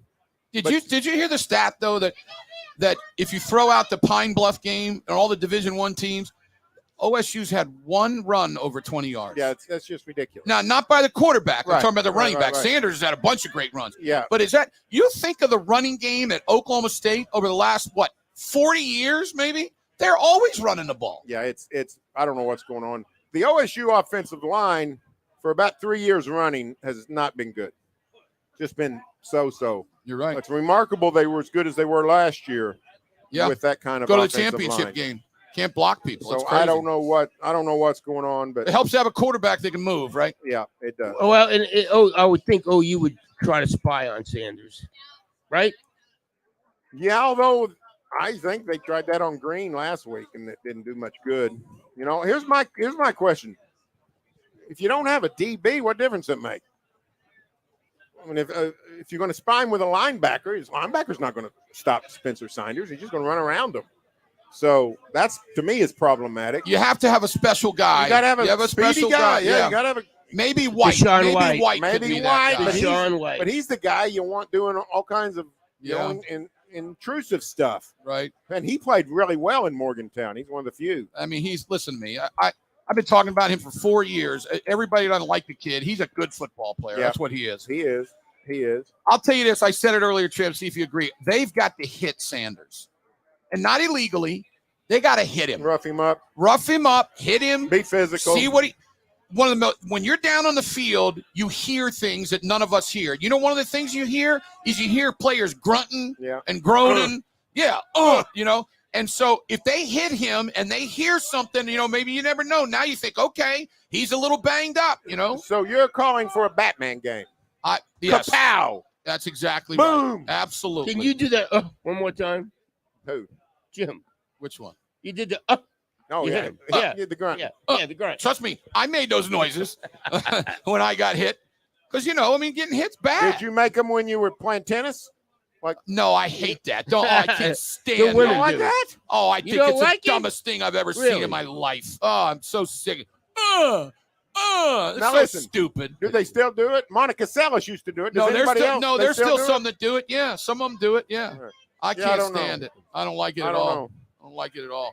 What do you think USC UCLA tonight, Trent? Oh, I don't have it. I think last man standing. Whoever has the ball last probably win. Total on that game is 76.5. I go over. That's 39-38. No, I think it's over too. I'm with you. I mean, I think a good chance the loser's going to have more than 38 The total points. in Vegas is 76.5. Yeah, that's what I said. I just told him that. Yeah. Yeah. 39-38. Yeah. So, I think it's going to be. I think it'll be more than that. And UCLA coming off of that bad loss. I am probably. I'm one of the foremost Oklahomans, well versed on the UCLA Arizona game. I had a 4:10 wake up call last week in Pittsburgh last Sunday morning. Oh yeah, beautiful. I stayed up till 2:10 Eastern watching UCLA Arizona. So I know quite a bit about UCLA. Now, did Arizona. you sleep on the plane? Some. It's about as good as I Al can. can't sleep on a plane. No. I mean, I'd rather drink wine than sleep on a plane. well, I can. If you get tired enough, I can sleep. Upside down. Yeah, in the tree. when you're dead tired, you got to fire it down sometimes. Yeah. All right. Well, tell us what do you think's going to happen down here today? Well, I picked OSU. I just looked at the schedule. They played 6 teams, common opponents. One's a wash. Iowa State played them both about the same. OU has been better against 2 of them. OSU's been better against 3 of them. So I think it's going to be pretty close. But was OSU better when they had their players? That really didn't factor in because they both. I mean, OU got smoked by TCU and Texas, and I don't know. They played without Gabriel. Yeah, for well, that's 1.5. That's huge. But you know what? But they were down 34-10 when it happened to TCU, and they never even got a sniff of stopping Texas. And OSU, same way. Yeah, Sanders missed a game and a half, but I don't think that made a difference in any outcome. So I think OSU's got a 3-2-1 edge. By the way, Kentucky is inside the 20-yard line, and they're down 16-6 with 5 minutes and 30 seconds to go. So. It'll take them 5 minutes and 30 seconds to score just this one touchdown. Yeah, I know. You know, it looks like Georgia's let up a little bit. I don't know. Well, they don't. They did. You got a defensive coach there that just. You're Here's right. the other thing. They so rarely go on the road. You know, you don't know what they are. Yeah, I think they're That's good. the thing about Michigan, by the way. That was in the big house. Yeah. That wasn't at Illinois, and that wasn't at Waco. Maryland. That was in the Maryland? big Yeah. house. Well, I'm going to make a statement right now and tell you that Bedlam is a really good coach. That's who Nebraska needs to go hire. Think he'd leave Illinois to go there? I don't know. I wouldn't, but Al, I don't know. should he leave Illinois to go to Nebraska? Yes. That way he can go find some other job in 4 years. I mean, well, again, when we're saying that Illinois, that you're gonna stay at Illinois, I mean, come on. Yeah, Illinois is a terrible It's job. a horrible job. But I'm telling he's you, winning. he plays defense and runs the ball, doesn't he? That wins in the Big Ten. It does. You're right. I mean, is Wisconsin going to hire Leonard, do you think? I don't know. They barely beat Nebraska today. Probably. They probably are. They're probably going to That's hire a terrible the guy. hire. They probably are. Yeah, they'll probably hire a defensive guy, and they'll play the same type of football. You know what I was thinking? Maybe somebody like Rule has decided where he's gonna coach, but he doesn't. They don't want to announce it until these interim coaches. Or maybe he doesn't like any of the potential job opens. Going to wait till next year. But what's going to open next year? I don't have any idea. Something better than Auburn. Here's my question. Here's my question for that I asked earlier. A week from tomorrow, will Nebraska have a new coach?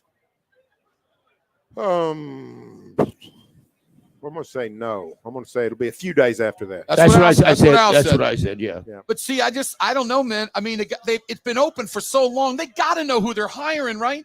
Don't they? Well, I hope they know who they're going to hire.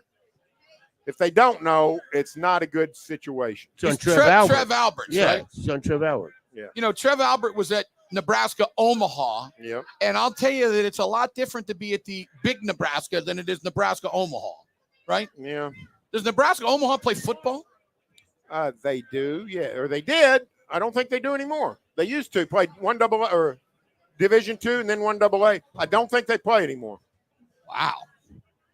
I don't think they do. A football state like that, and they don't play football. You know, I'm really interested in Deion Sanders, whether he gets an offer. You like him, Tram? I would. If I was Arizona State, I'd do everything I could to hire Deion Sanders. That's interesting. I think he needs to be in a big city. I don't know how he'd work in Auburn, Alabama. But he's a Southern guy. Yeah, so he's a big city guy is what he is. That's what Deion. I've never heard Arizona State with him. That's kind of interesting. That's kind of a Atlanta. You know, I mean, Deion Sanders made it big in Atlanta, Dallas, New San York. Francisco. He's in Jackson, Mississippi. Yeah, and he hadn't made it big. He's in. Well, he's done a great job though in Jackson. Well, I mean, he has done a great job. I'm just saying. I think he'd find all kinds of trouble in Auburn or places like that. I'd go to a big city. I think he could make a big. Okay, splash. but if you're Auburn, wouldn't you try to hire him? Let's say, yeah, if you're Auburn, don't you try to hire him? Oh, well, yeah. I mean, I'd want Matt Rule first. Yeah, he ain't going Lane to Kiffin Auburn first. I don't know, somebody like that. I don't think Kiffin goes Do there you leave either. Mississippi to go to Auburn? I wouldn't, I wouldn't. but most people would if they're just trying to win. Well, Auburn I don't pay like him a lot more. Pay Auburn a lot more. I don't like the unemployment line. That's just me personally. Yeah. So that's where you're headed if you take the Auburn job. You're headed for the unemployment line. Yeah, if I was a coach that had made some pretty good money and I was kind of thinking about getting out soon, I'd take the Auburn job in a heartbeat. Go there for 4 years, make about about $25 million in 4 years. Let me tell you the perfect coach for that scenario. Who? Lance Leopold. I mean, I can't disagree. How old is he? He's about 60. 58, 58 years. 58. And he hadn't made anything. I mean, He 2 had years no ago, money. 2 years ago, he's probably making $300,000 at Buffalo. And then he gets an $18 million buyout in 2 years after he gets fired there at Auburn. Yeah, that's exactly right. Yeah, you have to work again. And then you can retire. Yeah. I never even really heard him talk. Can he talk at all? Is he good? He's a little bit hokey. He's not going to be on TV. He's or a little nothing. bit hokey. What was that final score today against Texas? I don't know. Last I It saw was 17-0 last time. last I I saw. saw 48-7 right now. 48-7. By the way, guys, the game of the day, the performance of the decade.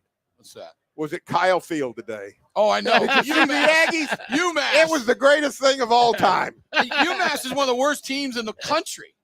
They are the worst team. Yeah, in the you're country. right. I And I love them. They actually have a good coach. They got a terrible program. Who's their coach? Don Brown, the Michigan D coordinator, just hired. He's trying to do something there, but they're beyond awful. And it was 3-3 in the second quarter, and 10-3 at halftime, and 13-3 in the early fourth quarter. That is unbelievable. They are. They are so bad. I don't know if there were 40,000 people there. Oh, really? It was empty at Kyle Field. Wow. Well, and after Oh. halftime, it emptied out big time. I Like after think the band played. I didn't think they would fire him, but I actually think it's possible now. I think it's possible. They play LSU next week. What if they'd have lost to UMass? They'd have fired him while he's walking off the field. Yeah. Hey, here's a question because you know a lot more than we do. Who's the head coach at Vanderbilt? Clark Lee from Very Notre nice. Dame. Very nice. We didn't know. None of us knew. We didn't No, know. We didn't he's know who the it guy. was. He's the guy that in the offseason said Vanderbilt can become the nation's premier college football program. Yeah, good luck with that. Good Although luck. he's won but 2 in a row. They're 5-6. They beat Florida. Although I will go back to April 1st on 1980 when Billy Tubbs at his press conference said, "We're going to make Oklahoma a national power," and I just chuckled. Yeah, and he did. And he did. Kentucky misses a field goal. They could have got within 7 You points. got to make your field goals. Yeah. You got to make your field goals. All You're right. playing Georgia. Yeah. All right, Tram. Appreciate you very All much. right. See you guys later. Hey, Yeah. stay warm at midnight tonight. Do you notice I didn't smoke my cigar while you're here? I did not notice, but I appreciate it. See, you don't even notice when I do something. Well, I don't know. You only Yeah. notice when I do something. Yeah, and you then know get why? on to me. You know why? Because no cigar smoke is sort of normal in American life. Well, in this building, though, right here. And You're right. You're it's right. I usually probably should have normal. noticed. And I do. Hey, make a note. Hey, Maddie, make a note. We're going to nominate Jim for Humanitarian of the Year award. Thank you. I'm in. It was a He'll fantastic, appreciate that. fantastic He'll appreciate gesture it. on his part. I need that. I appreciate it. Barry Trammell, ladies and gentlemen. It is countdown to kickoff Bud Light game time. Live from historic Campus Corner in Norman in the RV General Store Sports Animal Mobile Studios, driven by Eskridge Lexus. When we get back, we will talk to Mr. Sam Mays right here on the home of the Thunder, the Sports Animal.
need to pick the weapons of the game. You're on. And we're back.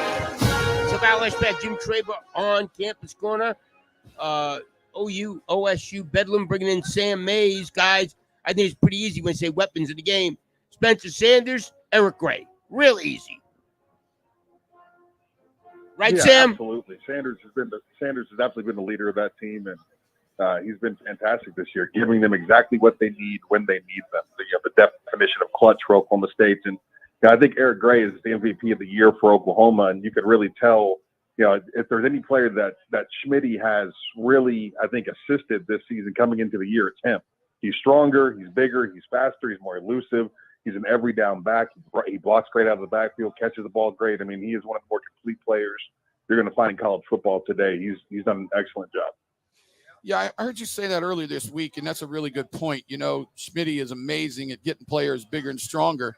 And I do think, Al, that Eric Gray has definitely benefited from that, huh? Yeah, and he's going to make some money because he'll be a probably third, fourth round draft Probably, pick, you think? Yeah, So- sure. And he'll make a team.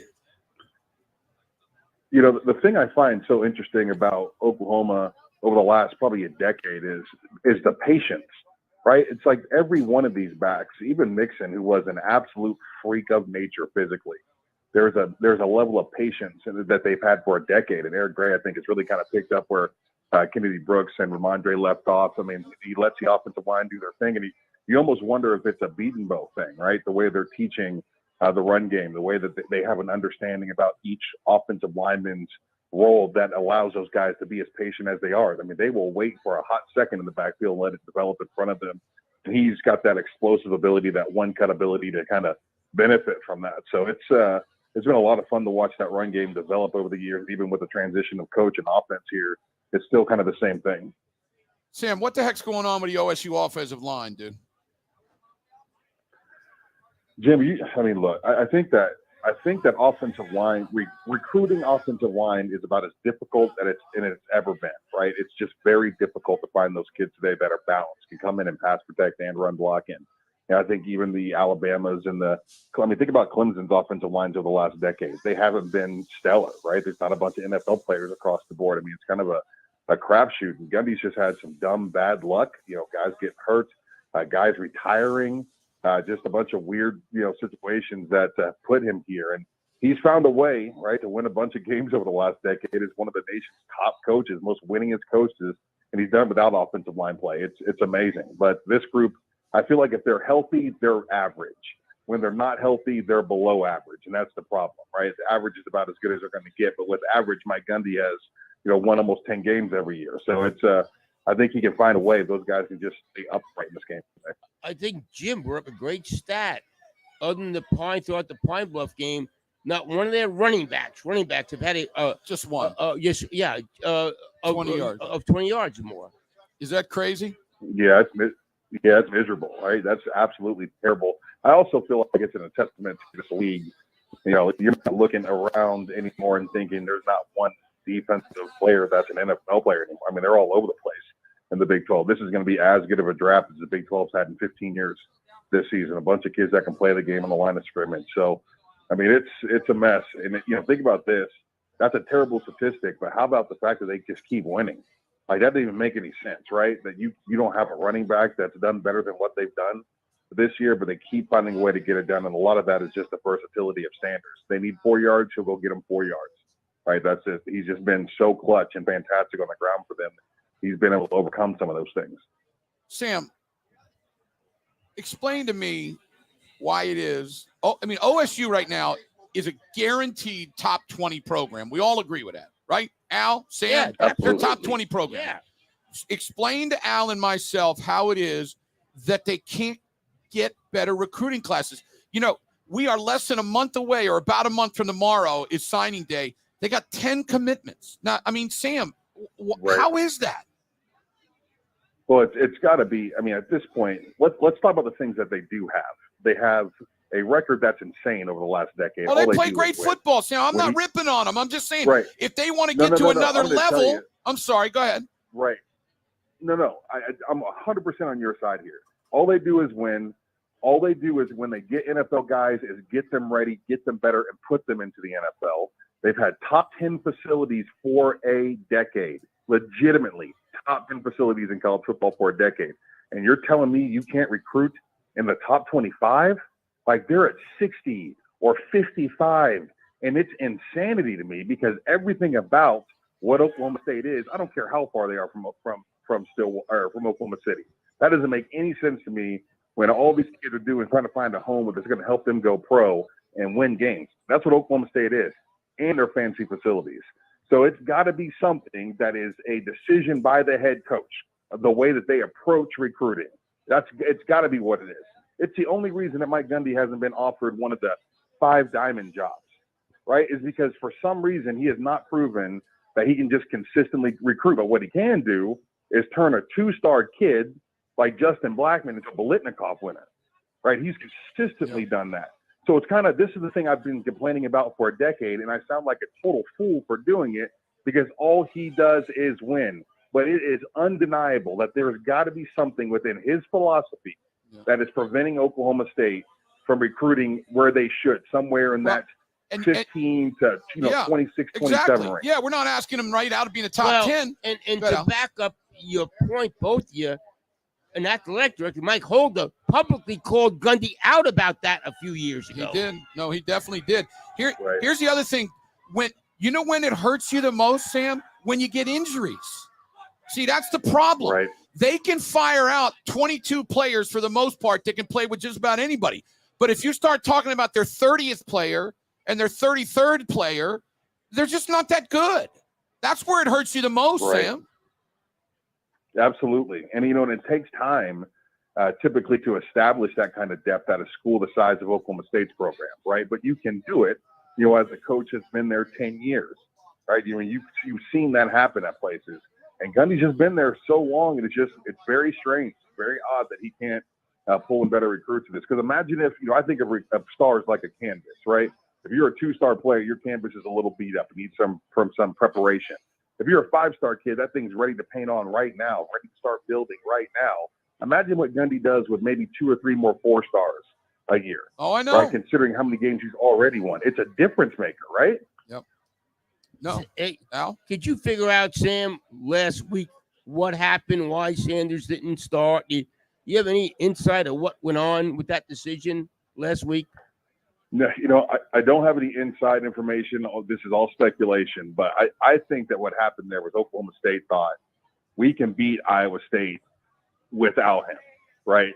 Like, I think that they made that decision as a staff that we can do this without him. Let's see if we can give him essentially what Alabama has this weekend. Let's see if we can just take a weekend off. This is why the SEC schedule is so great. So I think they tried to be slick and pull that, and then found themselves in a situation where they needed that boy to come in and win a game for them. And I don't hate the idea. Bedlam is the following week. Clearly he's a little bit nicked, but not nicked enough that I'm not expecting him to play, right? It's not like his game has changed a ton with what he's dealing with this season. So I don't mind, trying to figure out we can get him some rest. But I do appreciate the fact that he pulled the trigger and brought the kid in, right? Like, right. Gundy clearly is trying to win, right?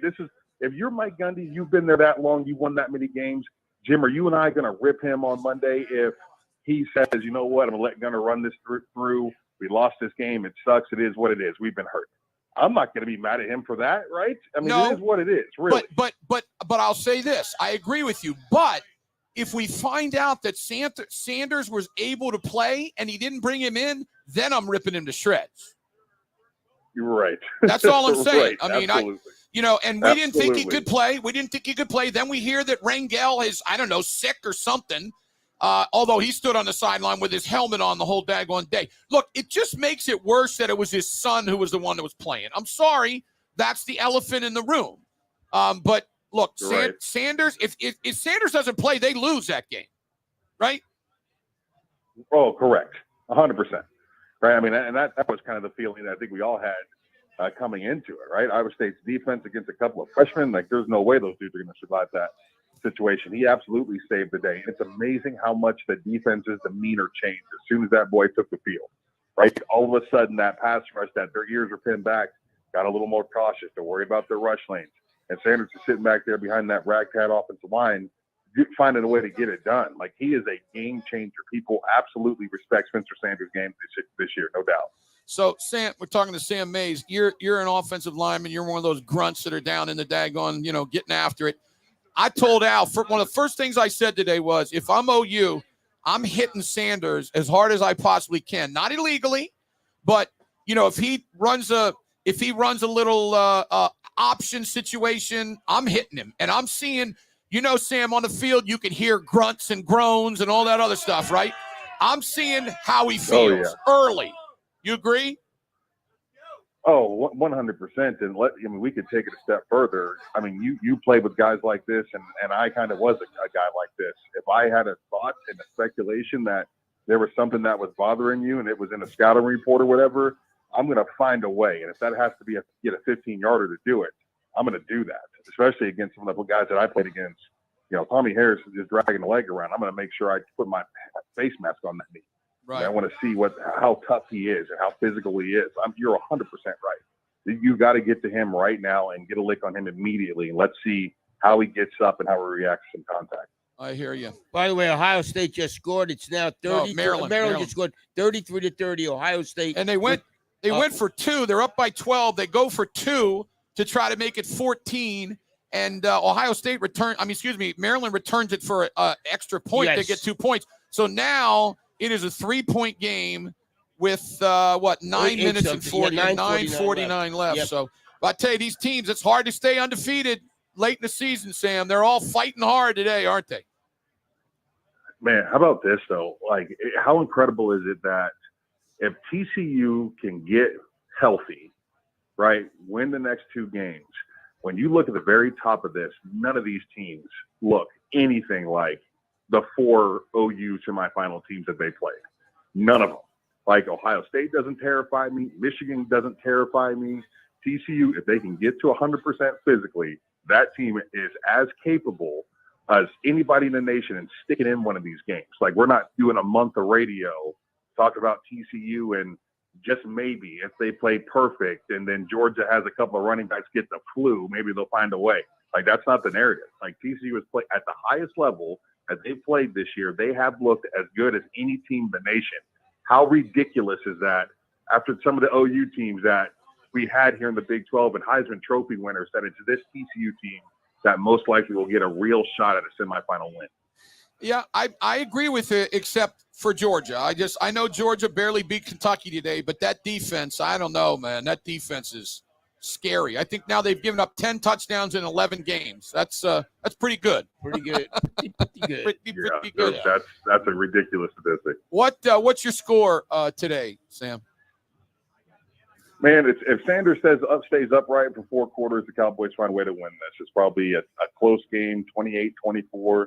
I think this is going to be a game that both teams are pretty proud that they played today. But I like Oklahoma State, and I think there's a big advantage from coaching staffs. I'm not going to lie. I think that Gundy and the boys on that side have a much better control of what's happening on the football field.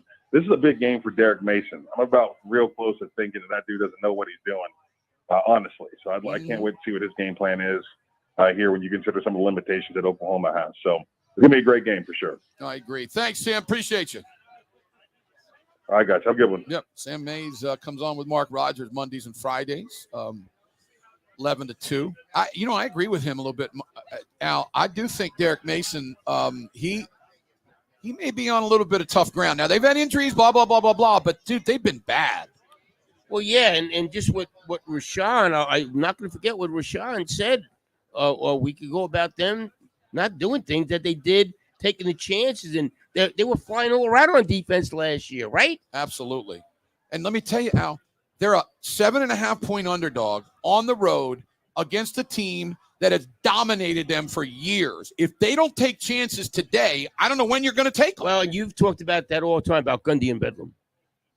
You know what? When we get back, we're going to talk a little bit about that because it has not come up yet, but it's the elephant in the room. It just is. I mean, so we get into that a little bit when we return. It's Countdown to Kickoff, Bud Light Game Time, live from the store at Campus Corner in Norman, in the RV General Store Sports Animal Mobile Studios, all driven by Eskridge Lexus of Oklahoma City. I got beautiful Lexuses over here if you want to take a look. Alan and I will come back and give our final thoughts. We got a lot coming up, though. It's going to be a huge night right here on the leader in sports, the Animal.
And we're back.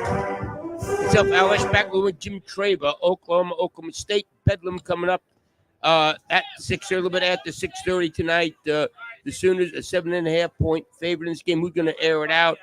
I'm gonna go with. I think Spencer Sanders has to air it out because I think Oklahoma's going to be a lot more balanced attack than OSU's going to be. Don't you say that again, please? I'm sorry. I think Sanders. I think OU's going to run the ball more than Oklahoma State. Oh, I totally agree with you on that. Yeah.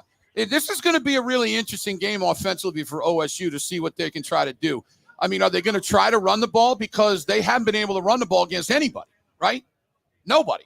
So I wonder, the philosophy that they're going to have. I think early you got to find out what Sanders can do. Well, and over the years, you talked about Gundy in this game. Yeah, let's talk about that because we haven't talked about it really all week. The facts of the matter is that Mike Gundy has been a horrible coach in Bedlam. I'm sorry, he has been. He doesn't take any chances. He comes out like he's the favorite and he's the better team. Well, guess what? They're the underdog. They're the underdog every year pretty much in this game. So I think if OSU has any chance to win this game, he's got to take some chances. Now, I'm not saying go crazy, but, things like maybe running an end around, maybe if you got a guy who can throw it, maybe a halfback pass. They got to do some things like that. And then if you're 4th and 1 on the 40-yard line of Oklahoma, you got to go for it. Yeah, innovate. And that's what Brent Venables got to do also. Oh, I agree. You mean with his defense, both teams with these defense, these head coaches got to take chances on offense. Al, it's so well said. Neither one of their defenses are any good. So you can't play for field position, okay? Field position in this game is not going to mean a daggone thing. And I know there's some people out there screaming, what are you talking? It doesn't mean anything. Both of these teams have the ability against these defenses to go 80 yards or 60 yards. It doesn't matter. Or 40 yards. It doesn't matter. So I'm really interested to see. This is the first Bedlam game Brent Venables has ever coached. So I don't know how he's going to react to it. But we know what Mike Gundy has done in this game, right? Yeah. We know. Yeah. And he does not take any chances in this game. So I don't know what he's going to do today. But I think it's a big thing. And when we go on the air after the game, we'll talk a lot about it, I'm sure. Well, and on the other flip, we're going to see what Mason, this is his first Bedlam game. Let's see what kind of chances he takes on defense. He has got to, they have got to come after OU's offense. They have to. If they just sit back, they're going to get lit. They're going to get lit. They just are. They're not any good. You brought it up about 3 weeks ago, so. Well, and on the other side, the same thing with OU. They just cannot let Sanders stay in the pocket. He will pick them apart. You're right. By the way, Scott Wright from the Oklahoman, Dominic Richardson is not in uniform. So Jaden Nixon and Ollie Gordon are both warming up, and they're stretching, and they're getting after it. So I guess it's time to see the youngsters. They miss Richardson, though. He's a good player. Yeah, he's the most consistent, dependable player. So it will be interesting to see what the game plan that Mike Gundy and Dunn have going to try to attack Oklahoma, because Oklahoma's defense, as we said, is not any good. Yeah. Well, I mean, listen, the biggest key to the game, obviously, is Sanders. No doubt. I mean, it's, how healthy he is. If he's healthy and he can do what he does, then they're going to have a good chance. If he isn't, then they're done. They're not going to. They have no chance. Yeah, I think that's well put. I mean, they so if you're an OSU fan, you better hope that early in the game he runs, right? I mean, I told you this week. If I'm OSU, first play from scrimmage, I'm running it. Yeah, first play. I'm a fake it in the middle, and I'm gonna run him around the end and see what happens. And it's also going to be interesting to see OU's going to spy on him. Well, you're right. We brought it up earlier. I don't know who that would be. Maybe it's White. I don't know. Didn't White, when they played, may help me on Nebraska, did they spy then on not Thompson, but Nebraska? Who was it, Matt, that they spied on early in the year? Or was it later on when they played TCU? Wasn't Martinez, was it? Yeah, it was Martinez. That's exactly what it was, Matt. You hit it on the head. It was Martinez. Yeah. Because remember, on the 3rd and 16 they gave up, they had a spy. He just got whoever it was, White or whoever. That's right. On the huge play. Got caught in the wash and didn't make the play. Yes, that's exactly right. By the way, Clemson is scoring with 16 seconds to go when they're up 33-10 through a pass in the end zone. What's that about? Style points. Yeah, I don't know. Clemson. Well, I don't think style points going to help them. Yeah, well, but maybe they think so. I mean, maybe they think that. Yeah, no, that's a good point. I mean, you might be right. If they're a one-loss champion, they're going to fight to get in, so they think they win by more points, I guess. So looks like Stroud is hurt. He's been limping around. Is he back in the game? He's is that not- him? Yeah, that is him. Okay. He's handing it off. So, well, the Terrapins have really fought hard in this game. What kind of numbers is Stroud putting up today, Matt, as he's a Heisman favorite? I agree with you. I think Duggan should at least be mentioned. 17 of 29 for 233 and a touchdown. Okay, good numbers. Yeah, not Be a special. big game for Caleb Williams in his Heisman. These next couple weeks with UCLA and Notre Dame back-to-back, huge for Caleb Williams. You're right. And if they win, and he plays great, and he plays well, yeah, that's exactly right. By the way, remember I told you the lowest total in the history of of college football today, Iowa and Minnesota, it was 31.5. You barely see those in the NFL. And remember I said it was 10-3 in the first half. You know what the score is? There's 2 minutes left. You know what the score is? 10-10. This game's going to go under. Not if it goes overtime. Not if it goes overtime, and maybe not. Although maybe in overtime it might too. You never know. But yeah, 10-10. That is just. And you know what? It is free. Matt, do me a favor. Tell me what the temperature is right now up in beautiful Minnesota. Could you give me that right now? Did you say beautiful Minnesota? I said that. Tell the words that you just they just do an interception. Minnesota just do an interception. In Minneapolis right now, which I think that's where UM is located. Yes. It's 12 degrees. 12 degrees. How would you like to be sitting in the stands watching a 10-10 game right now in 12 degrees? You think that'd be fun, Al? No, that would not be fun. Yeah, Minnesota Right. just do an interception. Wow. Wow. That is Iowa and Minnesota. I think Iowa's got a chance to be to go if they win that. They can go to the championship game. Hey, another note from Scott Wright of the Oklahoman who we had on earlier. Neither Tyler Lacey or Travis Ford are on the field for Oklahoma State stretching right now. Jeez. I'm telling you, they don't miss Ford very much because they're really good, but they miss Lacey a lot. Well, and you said the other day about playing Oliver getting more snaps. Well, and they played him last week, and he got 2 sacks, Yeah. the biggest 2 sacks of the game. Yeah. Yeah, that kid. I'm telling you, for OSU fans, I hope I'm wrong, but I hope that kid's not going to go in the portal. Because I'm telling you, if I'm him, I'm not very happy playing 25, 30 snaps a game. You know, Al? Yeah. No, not at all. I It's totally so agree. similar to He's last year, freshman right? All-American. With OU, similar with OU. Yeah, with all those guys. And we saw all of them, all the tweets and stuff they sent out after the season. None of them were happy. No. Winfrey, Benita, none of those guys were happy at all of what went down. And they're both playing at the next level, too. Well, I'll give you my final thoughts on give this me your thing. final thoughts. It's difficult. Not knowing Spencer Sanders' health. He's such a great player. OU's terrible on defense. It just almost a coin flip to figure out this game. I mean, history says OU. This year says OSU. How can you pick a game when the most important player on a team, you got no idea how healthy he is? Yeah, and he plays the most important position. And I know people have told Dean that. Well, they don't know. No one knows how he's going to. They don't know. I just wish I knew what the injury was. If I knew what the injury was, I could feel a little better about what he might be able to do. But they just won't let us know. So, well, I'm going OU 38-35. I don't think there's gonna be a lot of defense in this game. Obviously, turnovers are going to be massive. Oklahoma State did a great job last week getting 5 turnovers, but OU's been pretty good at not turning the ball over. So, and this is such a big game for OU as far as getting to a bowl game, because if they lose tonight, there's going to be so much pressure of trying to win on the road next week against Texas Tech. Well, you're exactly right. And, both quarterbacks have done a good job of not giving the ball away. That's absolutely right. 4 interceptions for Gabriel and 5 for Sanders. That's tremendous. And Sanders was a guy, we used to say, my gosh, stop giving it to the other team. Well, he stopped.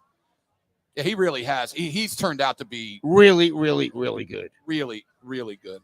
All right, Al, very good. Well, we'll be right back here after the game. Mr. Matt Meyer, can you tell everybody what's coming up?